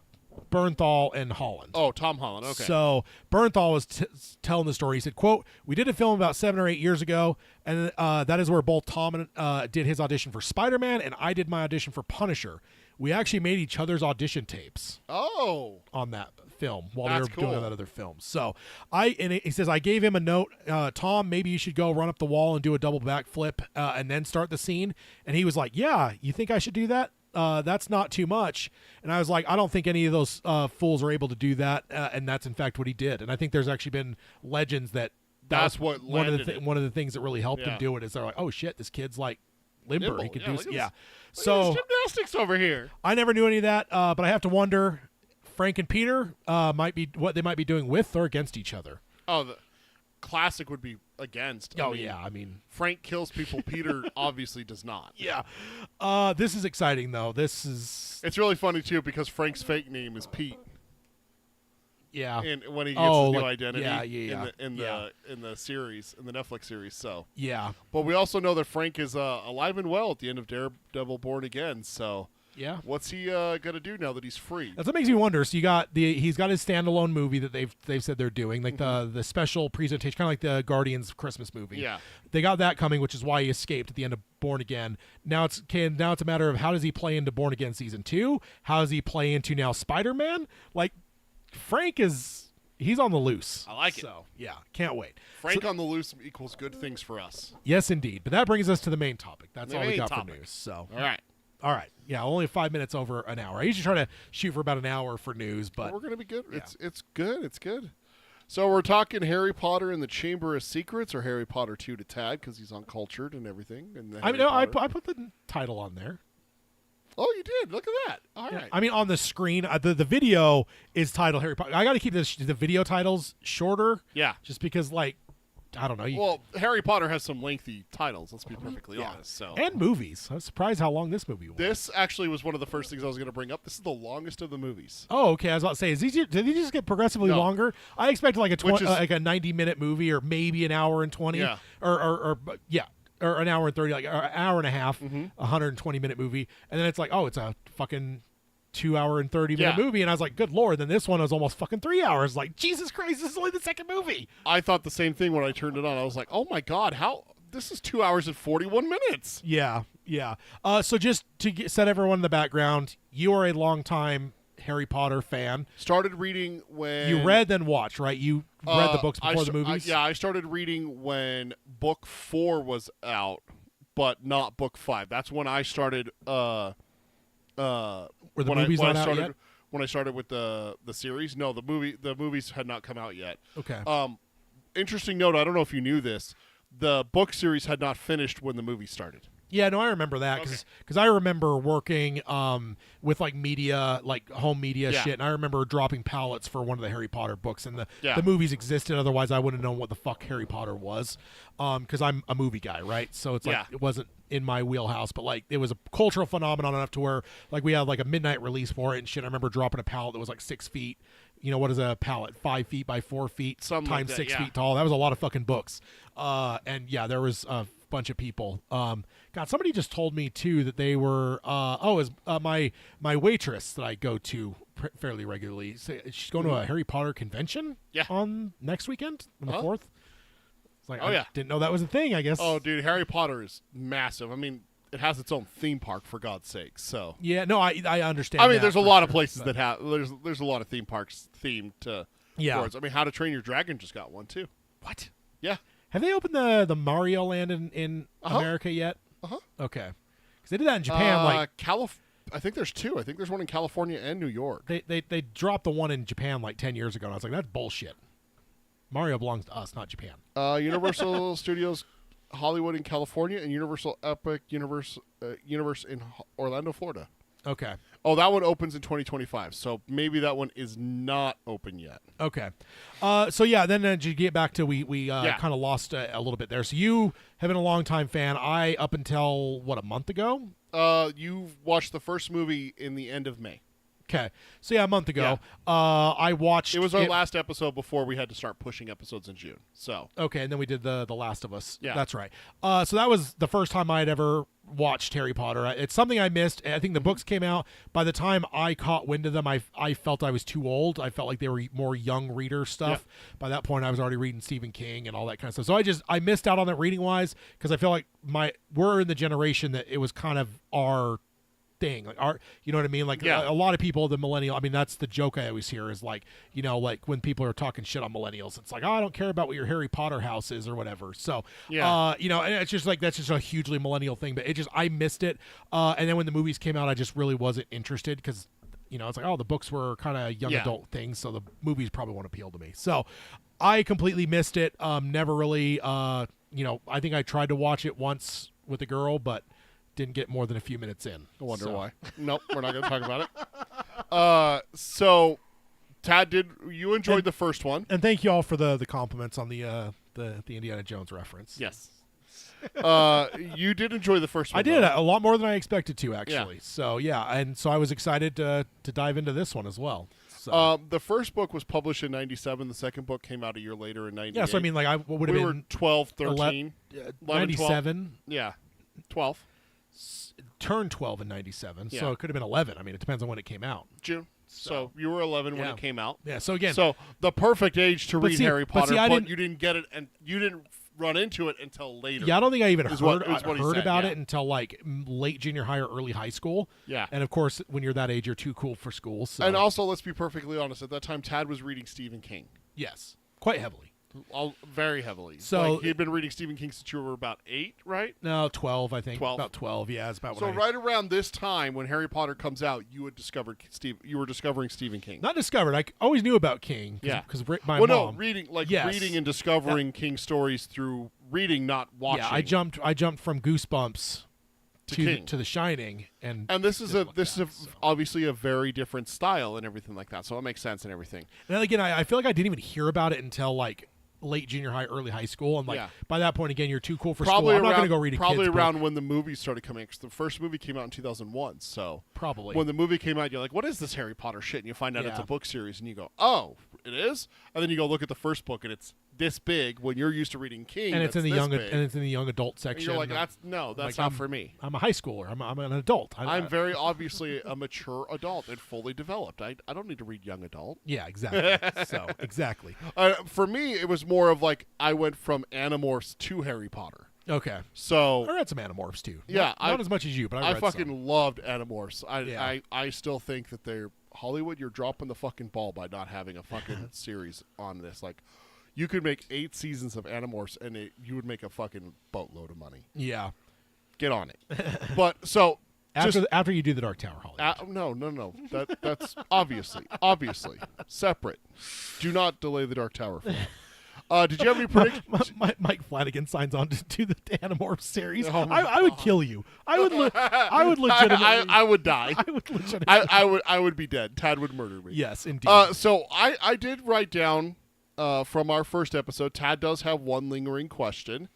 And Carol says, my youngest son was reading as a teen. Then I saw the movies with him as they came out. Then I went back and read the books. Mike says, Carol, my now wife, is reading it, went to the movies with her and started reading her copies of the books, went to one midnight release. So that's catching up with the chat. Yep. So what were you saying?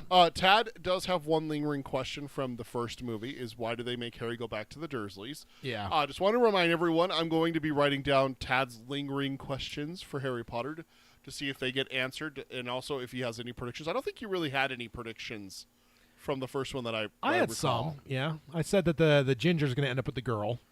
I need to write that Which down. I felt way more confident in this movie because there was that awkwardness between those two and not with Harry Potter. So I'm Yeah. like, I got it.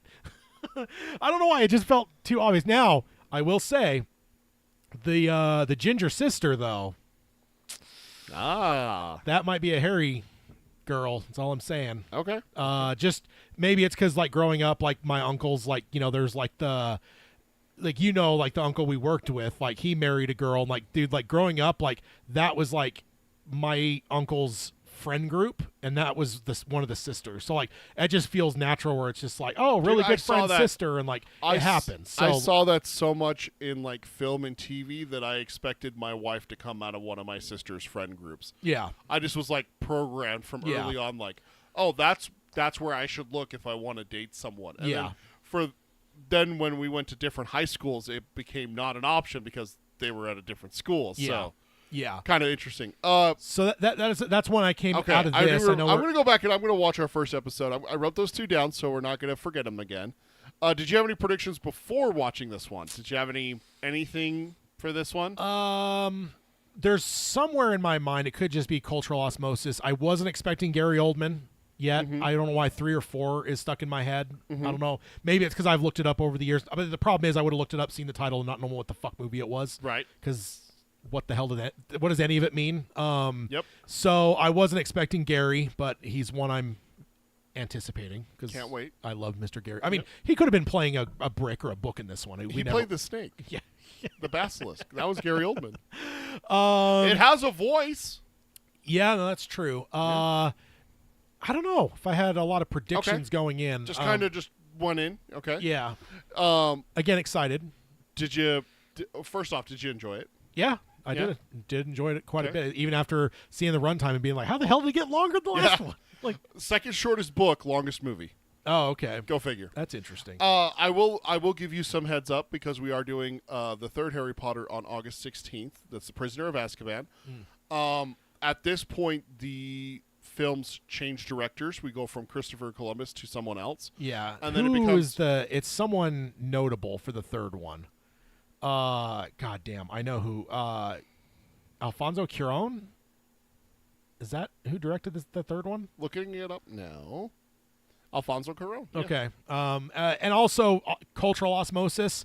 I have a vibe the third one is very well loved. I get that impression. I don't know where that comes from, but my wife says in the chat, I feel like the third one is the best one. I love the third movie. There- Maybe that's where you got it from. See, thank you for proving my point. How dare you make Tad right? As Sean Connery says. Yeah. Thank you for making my point. So first off, we get introduced to a new species and a new character, Dobby. You asked about him Oh yeah, I last asked time. about that little So golem creature. There's the house elf, Dobby. Yeah. How do you thoughts Which on Dobby? I also looked it up. The cast for I was looking for the fake guy, which I was suspicious of him the whole time. Like he's going to be the bad guy. I'm like, I was hoping he wouldn't be. Gilderoy Lockhart. Professor Lockhart. For one, I had to look him up because I'm like, he's so familiar. What the Yeah. fuck? And it's Niels Bohr from Oppenheimer, which is where I'm remembering He's him in from. a ton of major things. Oscar nominated or Oscar?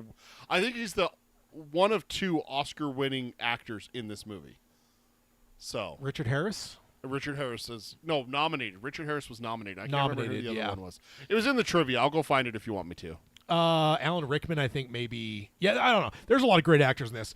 God, what was I just saying? You went and looked him up. Oh yeah, I went and looked him up. I did see that. I almost called him Baron Zemo. The Red Skull's buddy. Yep. Is the voice of Dr. Amir Zolan or something like Zola. Dr. Zola. Yeah, Dr. Zola. Yeah, I found that out too. I did not realize that he was the voice of Dobby. Yeah. So yeah, I saw him. I'm like, oh, where's he going to show up? Also, I forgot till the post credits, or not post credits. I watched the credits on this one because I saw the little short fella. I'm like, is that Warwick Davis? I'm like, I don't, and because it seems like kind of a waste because like he's hardly been in it. You barely see him. Yeah. But I'm like, there's just something that looks familiar enough to where I'm like, I bet you that's Warwick Davis. So I watched the credits long enough to see Warwick Davis's name. Yeah. So that. Yeah, that's all I think I really had going in. Like, okay, what are your thoughts on Dobby though? That was the that's what we were talking about. Yeah, I got lost. Yeah, I mean, yeah, it worked out. The only reference I had is Smeagol cursing him out in the MTV VMA spoofs that were iconic there for a couple of years. You've seen those, yeah? Yes, I saw that. You Yeah. showed it to me. Okay, yeah. So I knew that. I knew about that. Interesting character. I didn't know that he would be a mischievous little bastard. I don't know why. I just expected him to just be this little like friendly, subservient, whatever. Then he ends up being kind of like, and probably a bigger part of the plot than I expected. I just expected him to be kind of like a cute little whatever, like Salacious Crumb type, just kind of there, being cute. But no, he ended up being a lot bigger of a plot point than I expected. So Huge that plot was, point. That was whatever.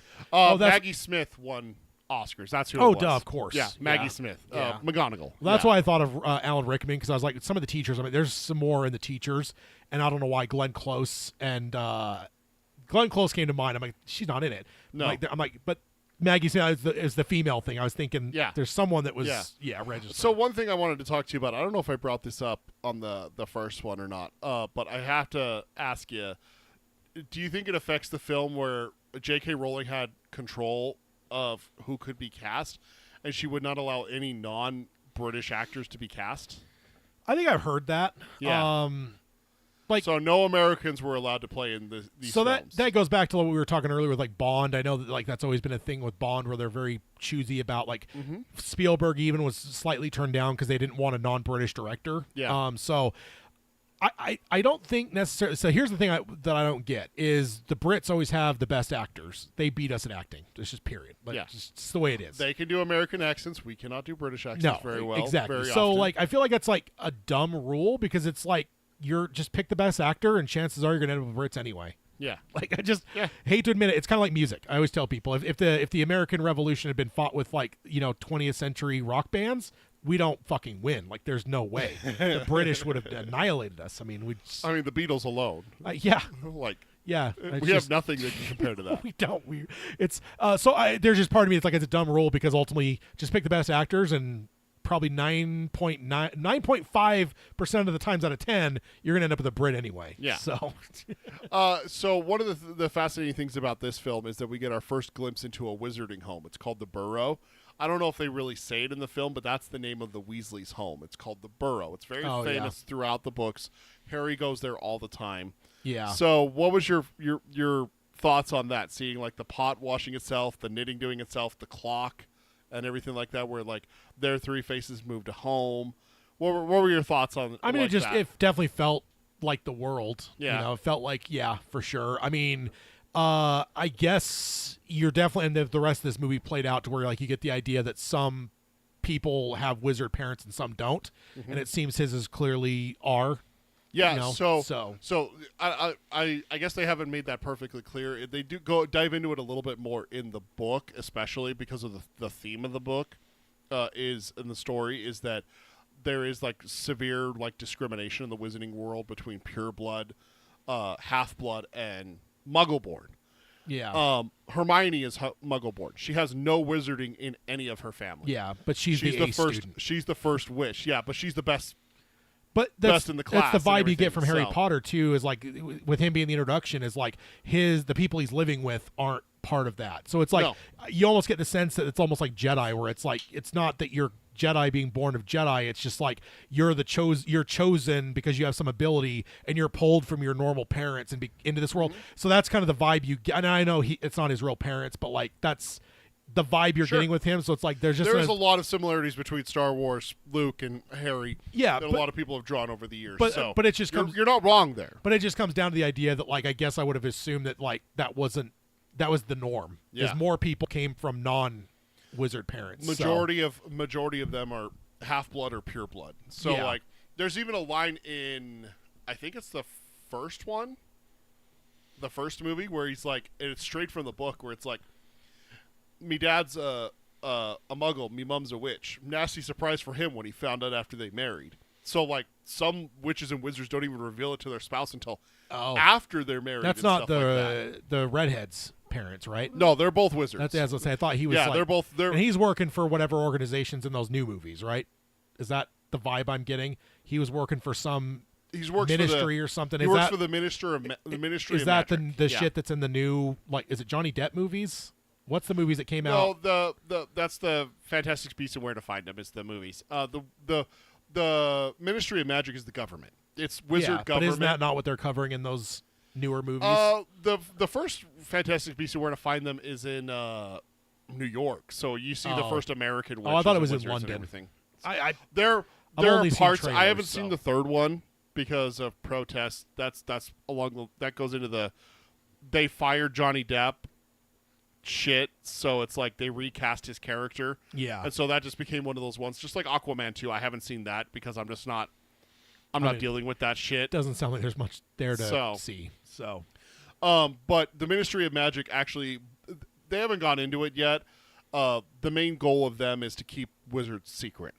So they go around and they have different departments and stuff like that. I actually don't think the movies cover it at all, but in the books they go into like, there's this department, there's this department, there's this department, there's this department. Arthur Weasley, Ron's dad, the ginger, his dad works in the misuse of Muggle artifacts office. So someone takes your water bottle and enchants it so that it refills.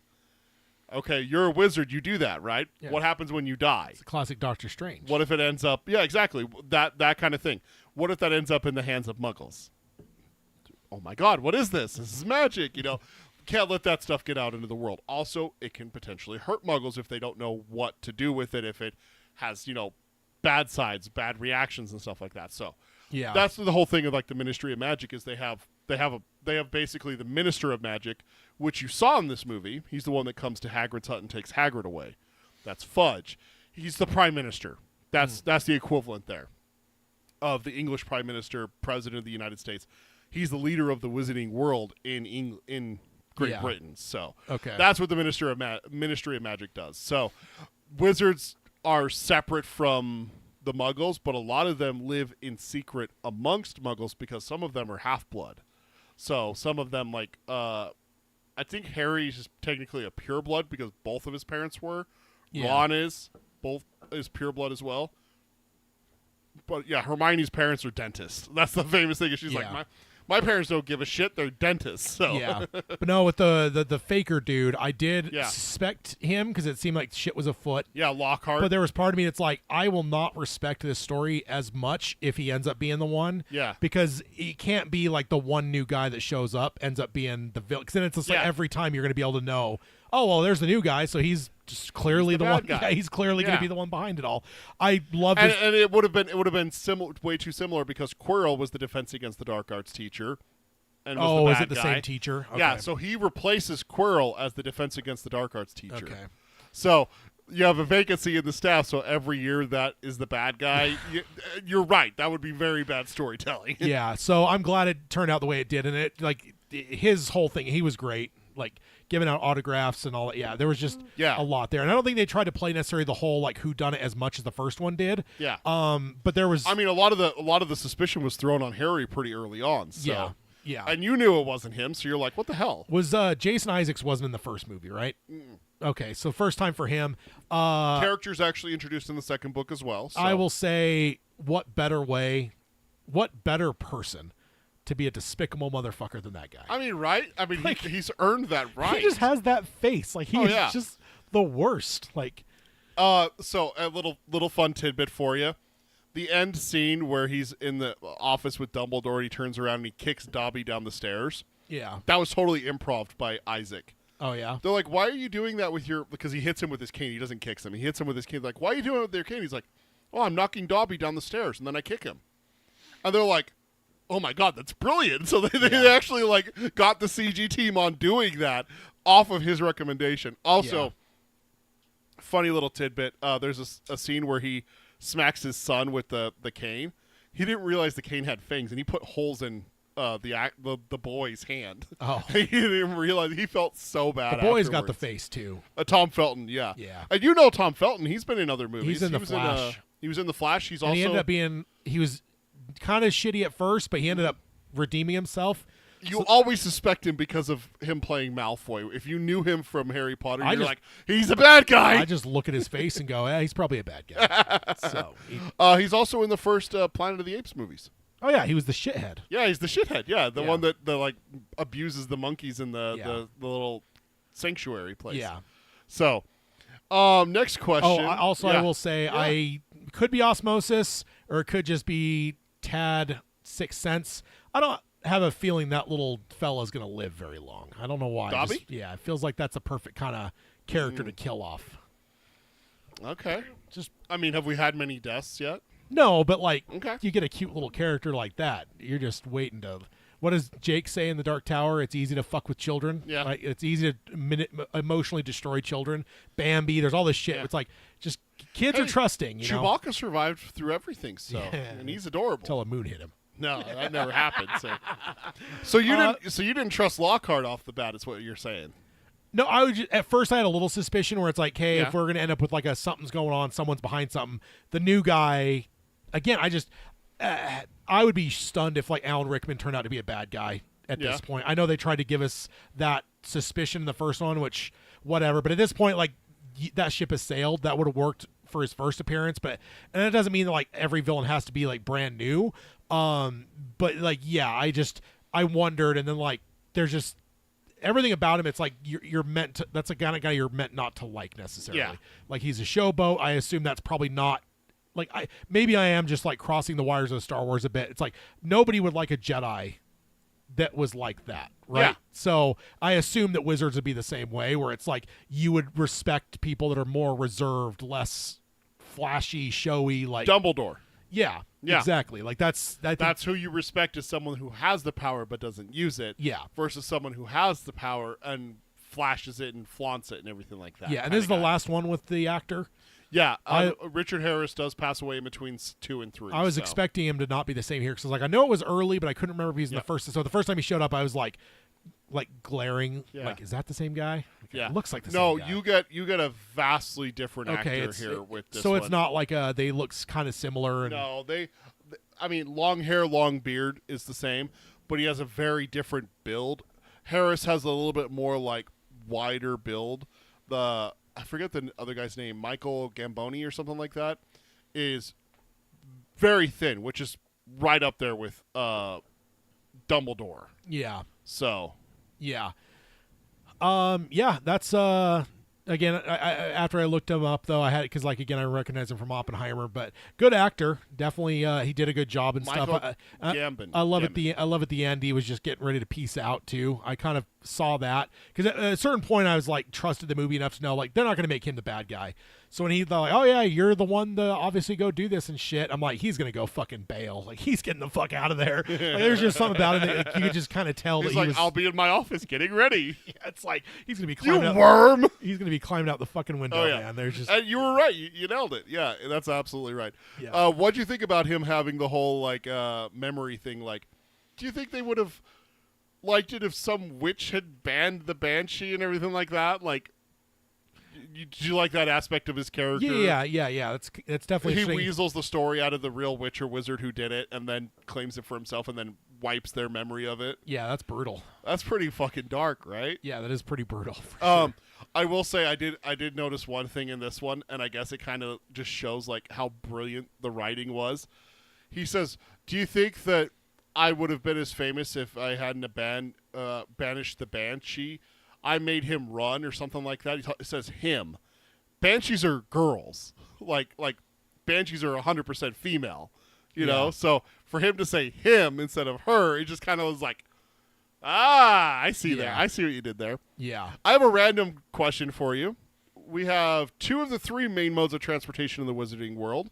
Broomsticks. You saw that already in book. Yeah, in the flying first cars one. now. That is not normal. That is not a normal mode of transportation for wizards. Arthur, they don't really go into it, but Arthur does that because he has a fascination with Muggles. You get a little bit of sense of that because he goes, "Who are you?" "I'm Harry Potter." "Are you really? You live with Muggles. Now tell me, what is the purpose of a rubber duck?" Yeah. Because he doesn't understand the Muggle world. He grew up a wizard, so he just is fascinated with everything about it. Yeah. Are we going to see those fucking fat fuckers again? The family that Harry lives with, or is he done? Is he going to... The Dursleys? Yeah, is he going to live with... He goes back to the Dursleys every year. That's unfortunate. You'll see the Dursleys again next movie. That's unfortunate. And the movie after good actors, though. Yeah. Good actors. Yeah. Is that the Hobbit? The glaring Hobbit? The dad? The glaring Hobbit? The one that it's all smiley with shit, but then he glares when his wife's there? It seems like the same actor.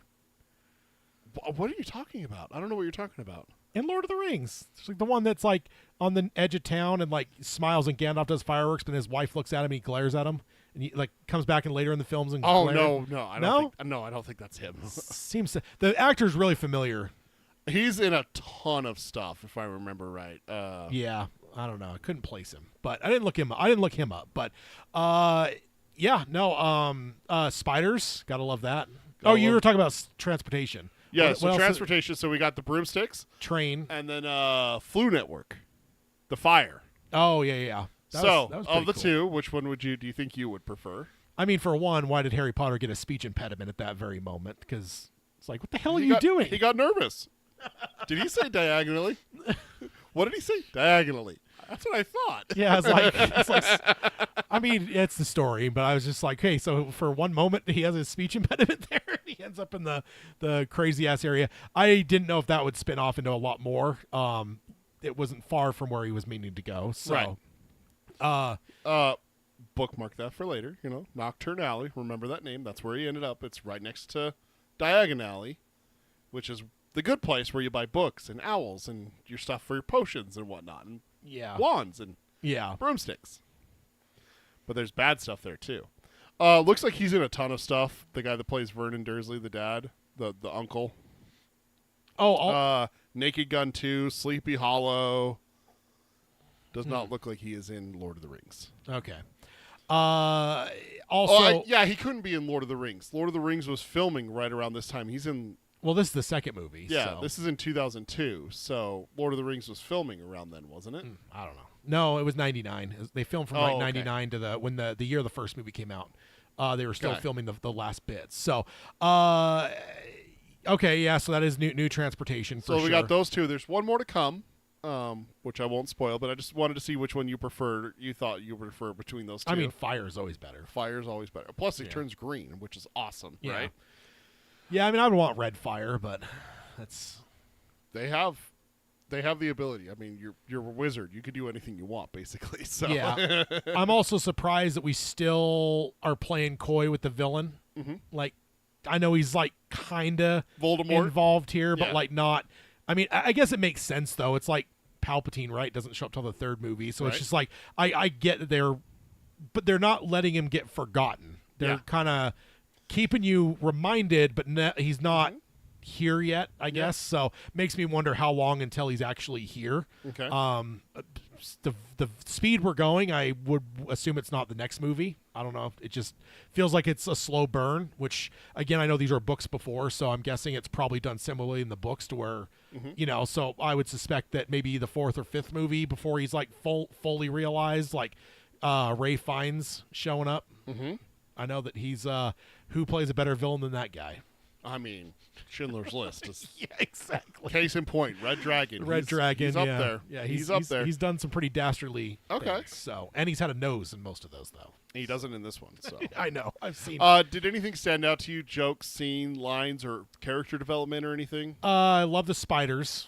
Yeah, That was fun. Yeah, the That giant was- ones, Aragog. all of it. Yeah. I love it. Yeah, it's fun. Spiders everywhere, creepy crawling around, giant spiders. Then like they get out there, and then he's Those like, are just like less than a mile away from a school filled with children. yeah, Like evil tree was pretty cool. the Whomping Willow. It Yeah, reminds me of Wizard of Oz. yeah. Some evil trees and Lord of the Rings. I was going to say more that doesn't evil remind trees. you of any kind of evil trees. What are you talking about? They're good trees. They destroyed that industrial place that was That built- was killing that was- their brethren. that was and making sisters, you making know? jobs and making. making slave labor. None of them were getting paid. What are you talking about? Oh, That wasn't even communism. That was indentured slavery. Slavery there. I mean, they were being bred for it too. So, So that's one of the big things with this. I did like the spiders though. Like throughout the whole, I Yeah. feel like the spiders were everywhere. Like you saw them throughout. I feel like that was kind of one of the hints they were dropping. yeah. Yeah, of course the snake shows up later for Yeah. sure. So, What do you think of the basilisk? Like, I've never heard of a basilisk before reading this book. So, have you ever heard of a basilisk before? no, Okay. Uh-uh. So, what'd you think of it? Like, the look could kill and everything like that. Did you find that fascinating? yeah, I mean that's like kind of your Medusa type Right. stuff. Like there's certainly been things like that, so I recognize like the mythological connections. But Yeah. if this is actually like a full on defined mythology thing, I'm not familiar with it. But there's certainly elements there that are very familiar to me. Honestly, I've never looked that up. I always assumed that it was something from mythology. So, Yeah. I mean, if not, I mean, she certainly used DNA from, and I think that's the ultimate goal, right? It's kind of like Lucas did the same thing. It's like there's certain story beats from fairy tales that he puts in Star Wars, and it's like Right. it feels familiar, not familiar enough to where you're like, oh, look, that is exactly what I saw in a movie 20 years ago, but it's more of like a, God, that seems so familiar. But it existed before Harry Potter. She just copped it from mythological. So, it's like the Minotaur kind of thing. So, it existed before. It's known as the king of the serpents with deadly powers like a lethal gaze or breath. yeah. So, she absolutely did not invent it. So, that's cool. So do they not do the contest for the houses every year? I feel like we kind of didn't have that same vibe of like competing like we did with the first one. Yeah. Like I felt like the whole year was fixated on like points and getting like whatever. Yeah. I feel like at the end of this one it was like, I mean, I get there's like a crazy shit going on. This isn't the Yeah. normal thing, but like, is that something that in the books? Is that something they're doing every year where there's a winner every year? Single year, there's the House Cup is awarded. Also, the Quidditch Cup is awarded every year. I think that they covered it in this film. Like the Quidditch Cup gets canceled, Yeah. so they don't cover it in the first movie. But when Harry goes after Quirrell, they had their last match and they got destroyed. So they didn't win the Quidditch Cup. It's not like what you're used to in football, basketball, or baseball, where there's like a playoff. there's only 4 teams. So at the end of it, it's based off of points like, okay, you beat everyone, and they beat everyone except you, so you win the cup kind of thing. Yeah. So that's how they do it. They award it. That helps get house points and everything. But they win the house cup every single year. Yeah. So. Yeah, I don't know why that's not in there. Yeah, you're right. They don't even cover that. Like when Hagrid shows up and everything like that, they're celebrating Gryffindor's win in the book. They're celebrating the win because Harry and Ron are each given I think it's 250 points each for stopping the Chamber of Secrets. I mean, I get from the film perspective, you don't want to just fall into formula where it's like the end of every film is going to be this basically the same scene, right? Yeah, but basically that's how the books end. Is every year the House Cup is awarded with that, save for 1 year, and there's a reason for that. So yeah, it looks like your wife disagrees with me about spiders. It's fun. No, she secretly loves spiders. She wants a tarantula to cuddle. I know she does. That is fun. Mike says, Tad, as one of the end of the movies, would you rather have the ability to use magic based on the media, or the technology of 2002, assuming but not knowing the technology would continue to progress?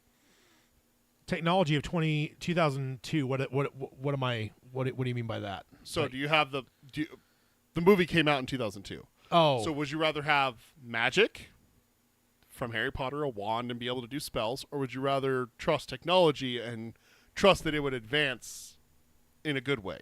Oh, I mean, I would take magic. Yeah, okay. You know what kind of fun I could have with that? That's terrifying. That is terrifying. You with a wand being able to do magic. Oh man, that scares me. So you did like the basilisk. How'd you feel about the twist with Tom Riddle? He's the one that opened it initially, and he's the one that opened it again. Did you like that twist where it's not someone new? Yeah. Like that was kind of the whole flashback in the book thing was really cool. There was a lot of cool world building stuff in this, so I like that for sure. I guess I wasn't, you know me, even with Scream movies and stuff where it's a clear mystery. I'm not always looking for who. I'm just let the movie happen at times. I have my not premonitions, but I have my thoughts or there are whatever. times where you're you're scary accurate with your predictions. But I feel despite that, I'm not always there's some people that it's their whole life to see a movie and guess every little figure it out before that's it happens. That's not me. No. A lot of times people are oh, when did you figure out the killer and Scream? When they revealed it, and I'm not sitting here with the fucking Notebook in the theater the first time watching it. Yeah. Checking off the fucking clue. That's fun down the road, but I'm just going to watch it as I love slashers. Same thing here, I guess. So I kind of especially because the movie wasn't leaning into who done it as much. I know it's more of trying to implicate Harry. Yeah. And and it's we know it's not him, so it's a matter of I'll just let the story play out, I guess. Right. So, but I think if I was giving the narrow eyes and whatever, I would have been suspicious of the person that he meets there, because it's just, I don't know, it's just another interesting character to introduce, and someone that would have been present then. It's if nothing else, it's hey, he's present there, and that's when shit went down, someone died, okay, is he still around, is he dead, where's he at? Yeah, that's because that's probably a prime suspect. Yeah. It's if there's someone that shot, say Reagan actually got killed in the 80s, and somebody, so it's wait, this guy was at Dealey Plaza when Kennedy was shot, and he was also there when Reagan was shot, and then Reagan was killed. I would be very suspicious of that person. It's you have now been in both places. So, yeah. Okay. So you did like the twist that Tom Riddle was Voldemort? Yeah. That was him in school, you know, kind of thing. Yeah, I think that kind of made sense, too. I think that as we started to realize he was whatever, I'm versus being connected, it would make sense that at some point he was actually a student, right? Now, was that a 500 years ago or was that whatever? That's the thing that I wouldn't necessarily know for sure. Yeah. Was he a student 500 years ago and now he's just this fucking goblin that haunts shit? Yeah. That could have been a possibility, but I wasn't necessarily making any guesses on that. Right. I like that versus just being the dude from the first one. Again, don't repeat yourself. Yeah. Don't just dude that's fucking, I don't know, what was he even doing? Trying to connect himself in a way or whatever. That guy from the first one with the two faces, he was doing he was trying shit. to get the stone. Yeah. So if he got the stone, it has the elixir of life. It could bring Voldemort back to a body. So remember that we find out that his body's been destroyed. Yeah. So he can possess animals, and he can possess people. Yeah. That's how he was on the back of Quirrell's head. Okay. And then he was in a snake when he was drinking the unicorn's blood in the forest. Yeah. So that was the whole point, is he was using Quirrell to try and get a body. Yeah. Because the elixir of life is immortality. Yeah. So if he drinks that, obviously he would be healed, kind of thing. So Yeah. Harry stopped him from doing that. This one, though, is a shadow. It's a memory that's acting out because of the powerful magic that Voldemort put into the diary. Yeah. And that's why the diary, when the diary was destroyed, the memory of Riddle was destroyed. Yeah. So, I will say also putting the girl in danger is pretty cool, and they took her Ginny, off. They took her yeah. off the board for a bit. yeah. No, I mean the Hermione? main girl. Yeah. Like putting her like at risk. Like damn, I thought they killed the cat for a second. You saw that cat hanging there, and you're like, "Oh my god, like- is this a Flanagan movie?" It's like they killed Walder Frey's cat. They make it a big point in the book, not to go too far into the book, because I know eventually you're going to read them. But they go a little bit more into Filch is his name. He's the caretaker. He doesn't use magic because he can't. He's born of wizards, but he doesn't have any magic himself. He's called a squib. So if you think about it, the only thing that he loves is that cat. Yeah. And it looks like Harry, a magic user, has killed his cat. Oh, yeah. Imagine that. Imagine not being able to do magic and having to live at the school where all of these kids are learning magic every single day around you. Yeah. Dude, that's fucking torture, man. Yeah. That's dark as shit. No, for sure. There's two more things that I really have to go into, and we got about just enough time, I think, because one of them is pretty heavy. I realized something that I really do love about this. So, for me, I think you're going to like this too, because you're a big fan of guns just like me. I love that wands are just like revolvers. Yeah. Like cowboys, like how fast you draw, and then there's like duels and stuff like that. I don't know why, but I love that.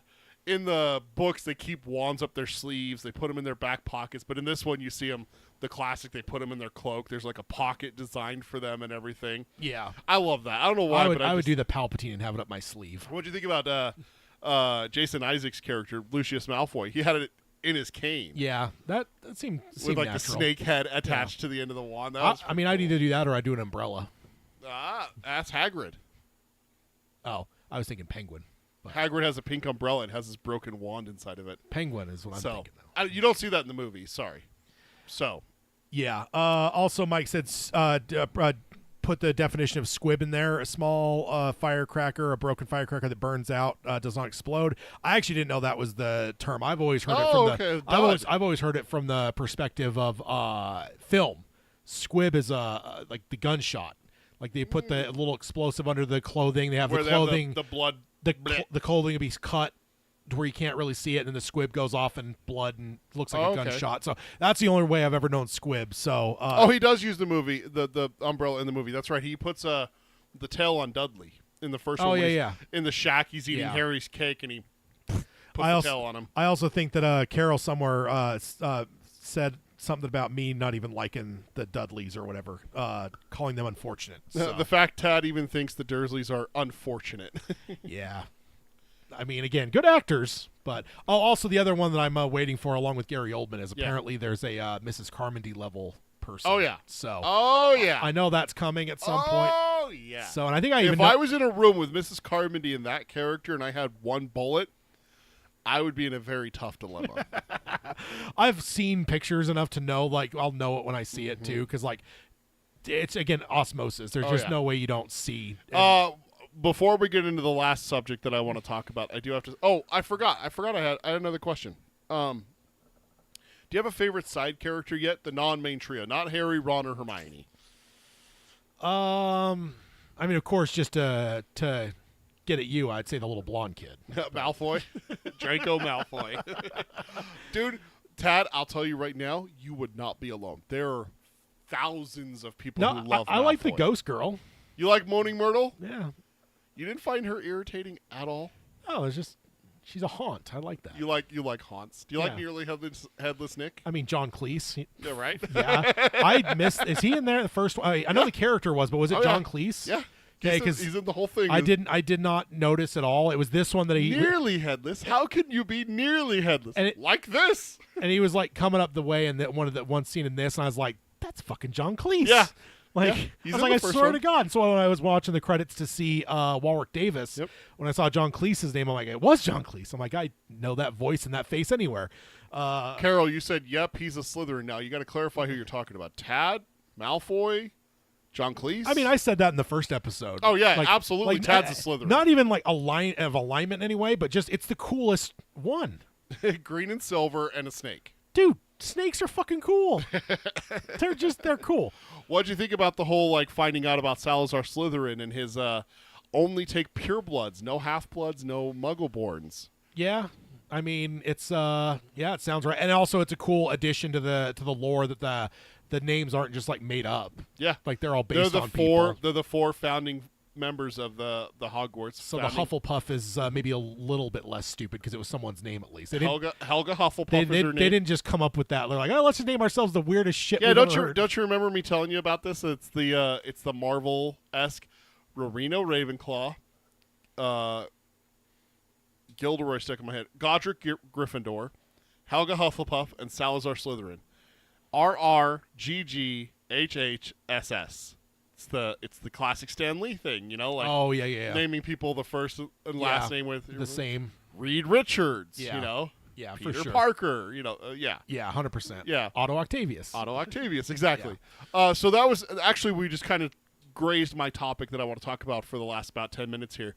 What did you think about this one being a bit darker than the first one? We got prejudiced, we got enslavement. Yeah. What did you think about that I mean, this is supposed to be for kids and everything like that, but what did you think about that introduction into for this one? For one thing, it's what stopped me on a few comments here, because just to get at you, I would say that like, oh, he's right about keeping all the half-bloods out, But then that gets into a realm of like, there's actually reality that I wouldn't want to say such things. But I mean, we're talking forever. I'm looking directly at the camera. We're talking purely fiction here. No, I'm just saying it stopped me from a few tad lines just to get at just you to a jab little bit, me in it's my like, ribs a because little there is reality. I think it's good. I think that like the one of my all-time favorite quotes ever is C.S. Lewis said something along the lines of a children's story that is only enjoyed by children is a bad children's story. Yeah. Like I think there's got to be larger, and it gets into like George Lucas stuff too, right? It's like Lucas wanted to make a fairy tale, but it's like that doesn't mean that there wasn't things about things that mimicked Vietnam and like like being about like there's this whole idea that some people I don't want like political shit in any of my entertainment. It's like you're a fucking idiot then, because that shit is throughout all entertainment, throughout all history. The people who are like the loudest ones right now with Star Wars. So stop being political. I just want entertainment. I just want Star Wars. Yeah, it's like the biggest. Did you watch the original No. Star Wars? It's about overthrowing the rightful government shit. Like those are rebels. Rightful and government. everything. I like that you said that. They were the government in power. That's the rightful government, right? But like I just and I get where like there I think what happens where I think where people can have criticisms is if something gets too heavy-handed. Yeah. Like and it gets too on the nose. Like it's got to be like disguised and subtle, right? It's like it's like when what's the term, parable? It's like when a parable, like sometimes you hear a really bad parable that someone's trying to come up with, and you could totally tell they're just ham-fisting it to get their point across. It's just it just doesn't work. It's like it's just you're trying too hard. Yeah, you're trying too hard, and I think like that's where like whatever. But it's like ultimately like throughout all of the history of storytelling, going back to the earliest stories that we still have record of, the folk tales. And like that. there's usually like real things that are involved there, because it's like stories need to mean something. So I'm glad that kind of stuff was put in here, regardless of the fact that it's a children's thing, because it's like children should be not made, but they should be like faced with these kind of things, right? Like that's because they're realities. It's like I understand there's an element of like shielding children from some stuff to a certain point, but at a certain point too, those children will end up in the real world, so you can't keep shielding them. Yeah, when you shield them from it for too long, all of a sudden they don't know how to deal with that. They don't know how to cope with that. Yeah, exactly. What do you do? I was never trained for this, that kind of thing. Yeah. Imagine going onto a job and then being like, okay, here, go pull this lever over here for 8 hours a day. Every time that red light comes on, you pull the lever. Okay, great. Yeah, I can do that. That's easy enough. Every 20 or 30 seconds, that lever, the light comes on, you pull the lever. Great. what do you do when the lever won't pull? What do you do when the lever explodes? Like stuff, you got to prepare them for that, that kind of thing. It's the same thing with children, like you're saying. And one of the things Cody says it in the chat. Yeah. It's hard to world build if the world has no flaws. It doesn't add depth. And it's great. And it's a great line, and it's uninteresting. No, it's boring. It's just like if everything's perfect, it's boring. Yeah, it's like I think like in the realm of like writing in general, probably, but screenwriting's the thing I've always been a little bit more fascinated by. Is like people tend to make darlings out of like their main characters, and it gets to a point where when especially younger writers or poorer writers that haven't got the experience yet, they almost have their characters almost have no flaws. They're just like whatever, and it's like it's so fucking just boring. It's like that it's not. They're too good. Yeah, it's just not interesting. The big thing is it's not relatable. Yeah, it's I not can't relatable. relate to someone who's good and like 100% good. I'm not 100% good. Yeah. No one is. Yeah, that's the big thing. Is like take the most holiest, perfect person on this planet and put them up against a godlike character that has no flaws, and it's still not even close. Yeah. Like the most perfect human is still flawed. Yeah. That's the whole idea behind humans. Yeah. And the thing is that for me, I love the Harry Potter series so much, and this is the reason why I'm almost 40 and I still love this series. I still read it every year, and I'm getting a jonesing again. But I think that's also why it keeps as you get older, because I think that's kind of the C.S. Lewis quote. Because it's like if it is a children's story that's only enjoyed by children, then it's a very like shallow story that just won't have any staying power. Yeah. And like this one, like I guess that's the one thing I will say too, is if you would have asked me in high school, and maybe you did at some point, like why I had never read Harry Potter, honestly, I probably would have assumed that this was more of a la-di-da world, that there wasn't any darkness or depth, or like I would have just expected it to be a very kiddie kind of shitty story that just didn't have a lot to offer me. Maybe if I were 9, it would have offered me more, but I would have grown out of it. That's probably what I would have assumed, and that's probably why I've never watched it, read it, even later in life when people are like, oh, that's good, you should check it out. Like there's always part of me that's like, is it really? Or do I really need to subject myself to that? Or is it your nostalgia? But it's like now, having been exposed to 2 movies now, I will say that I've been proved wrong in the fact that I can see there is actually more depth, reality, darkness, grimness, and I don't even think we've even gotten close to the grim nature. Haven't even scratched the surface. That's the best thing about the Harry Potter series, and I think we talked about this in the first when we were talking about Sorcerer's Stone, is that the wonderful thing that J.K. Rowling did, and her flaws aside, one of the masterful things that she did is that she progressed the series. The books get thicker. Yeah. The tones get more adult as you go. So it's perfect because if you're 11, you grow up with it. You grow up with it, exactly. Yeah. And that's what actually I did, is that, I came into this, let me check this real fast. When did the Order of the Phoenix get 2012 get published? Oh, that's the fifth book. Oh. Order of the Phoenix was published in 2003. So right in the middle of high school is when I got into Harry Potter. Yeah. Actually a little bit before that, because it was a little bit before I read book 4. I read 1 through 4 like 5 times before I was able to read book 5. Yeah. And everything. And so by then I'm borderline 16, 17 years old, kind of thing. So yeah. That's where the wonderful thing with the Harry Potter series is that as you get older, the series grew with you. Yeah. So the fascinating thing is that every time I go back and reread it, I get something new, because rereading it now as an almost 40-year-old, I'm a completely different person. I think a lot of different ways than I did when I read it when I was 15. Yeah. When I was 20, when I was 25, when I was 30, when I was 35. So yeah. You get a different perspective of it because you're a different age now. All of a sudden, I start thinking like a parent. I have a 12-year-old at home. She'd be in the second year of Hogwarts if she was in a magical person. So I think about my daughter going through what Harry, Ron, and Hermione goes through and stuff like that. Yeah. Versus when I first read it, I thought about me going through it. Yeah. It changes your perspective, and it's really interesting to go back and see the adult tones that are there, but they're not like racism, slavery.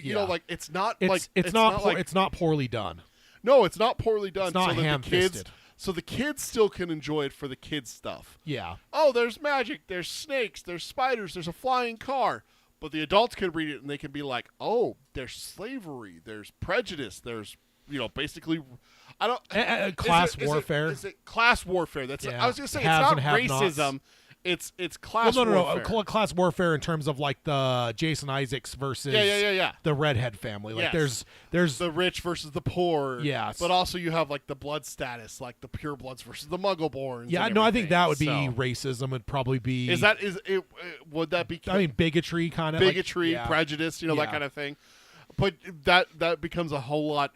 Like you focus a little bit more on that versus like, ooh, they're playing Quidditch when you're 15 reading this, Yeah. kind of thing. So And I will say, I think that's probably where, like, the last episode when I said, like, I enjoyed it way more than I thought I would. I think, again, because I was probably just bracing it for it to be very simple, not nuanced, and whatever. I don't know why. I was just bracing for, like, maybe it's like kind a Disney film. Yeah, kind of thing. yeah. So, like, and this same thing here, I feel like this is shown to be, like, even darker and more of a complex world than I necessarily would have given it credit Yeah. for. So, yeah. Definitely enjoyed it. The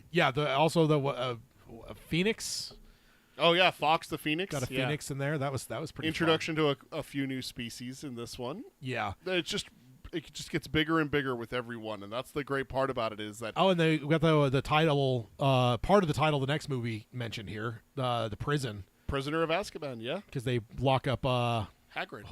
lock him up. I was like, oh, there's a reference, and I know the titles enough to where it's like that's one of the titles of one of the movies. And I think it's the next movie, but Also, this is the first the first and only Harry Potter to have an end credit scene.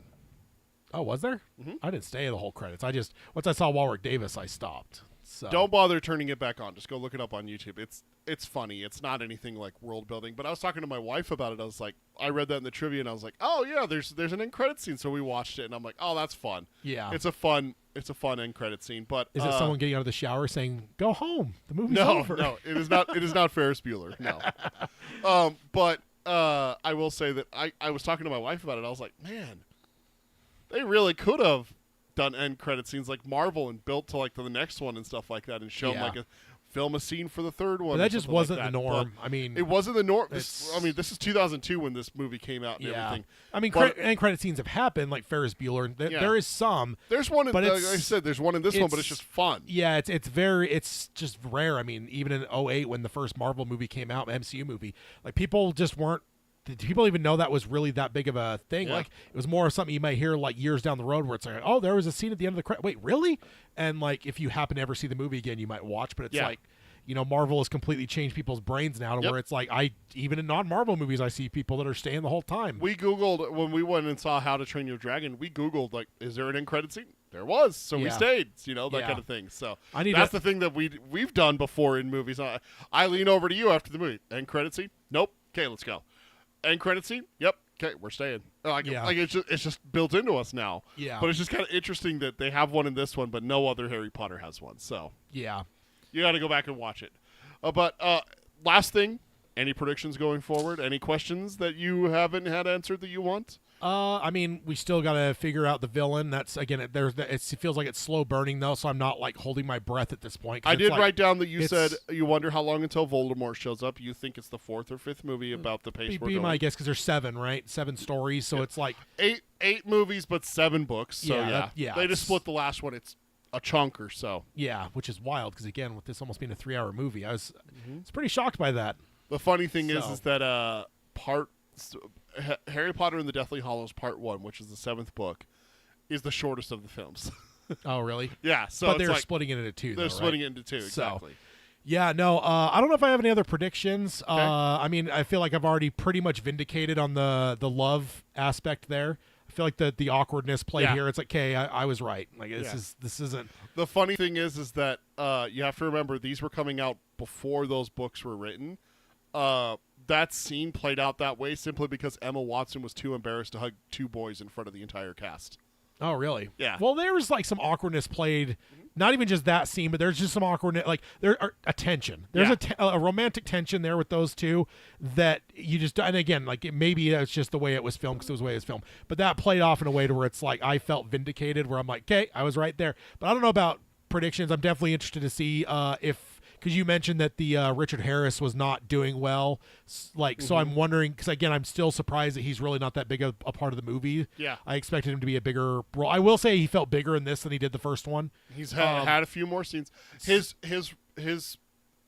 interactions with Harry grow as the series goes on. Because again, like I'm the kind of one where it's like Gandalf's cool because he's like DOP. He's like overpowered. He's right there. He's the big he's one. There the whole time. Magneto. I love my Omega level mutants. So it's like I'm kind of fixated on him to where it's like, hey, like let's see what this guy can do. Like let's see him throw down a little bit. Yep. So, yeah, I don't know. It'll definitely be interesting. I'm assuming the little blonde kid will just get more insufferable.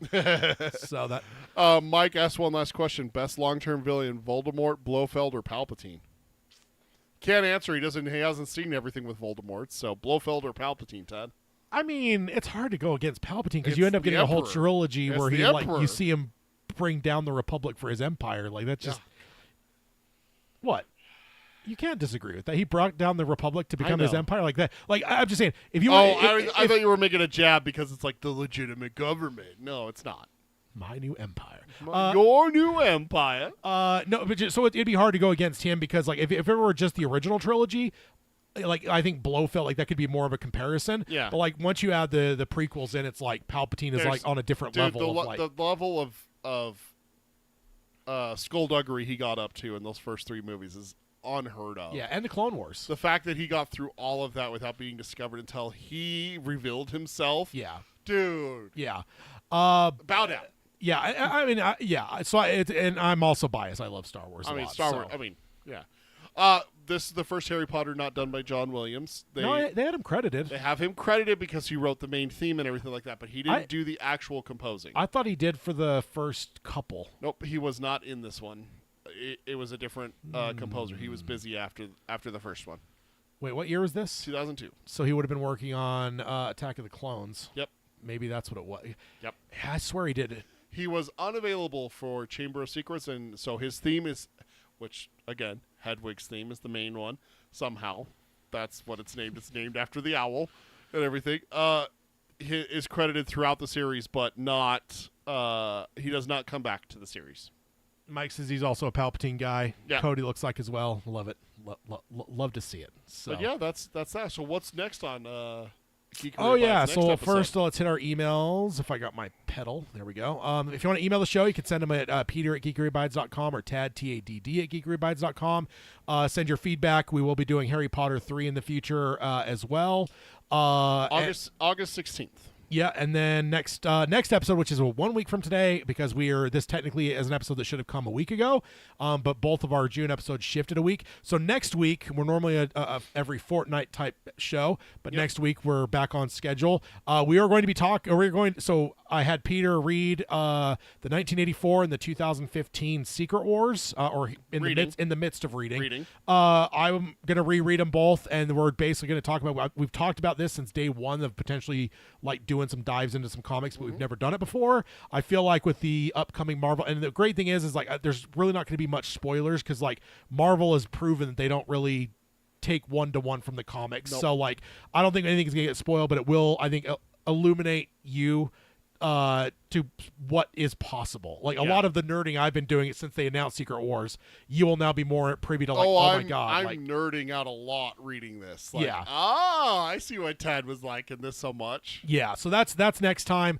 Should be a lot of fun. We'll basically just kind of spend, whatever we have left after the news, probably an hour, maybe a little bit more. Depends on how it goes. Which probably be less because there's going to be only a week of news to cover. Right. So then we'll just kind of go through and discuss out the two Secret Wars things, compare them, contrast them, and then at the end I do want to do some predictions on having read them both now. What do you think based on what the MCU showed us so far? What do you think we're getting in 2027? So that's what's next time. And again, like I said, we'll be back in a week from now for our next episode 63. But I will sign off as I always do by saying, let your geek flag fly high, and to hell with anyone that says anything to you about guilty pleasures. I got nothing. I wasn't ready. I usually think about it long before. No, I think what that was is a Silent Bob reference. I'm doing a Silent Bob reference. I got nothing. I got nothing. Ooh. Oh. All right. See you guys. Bye, everyone.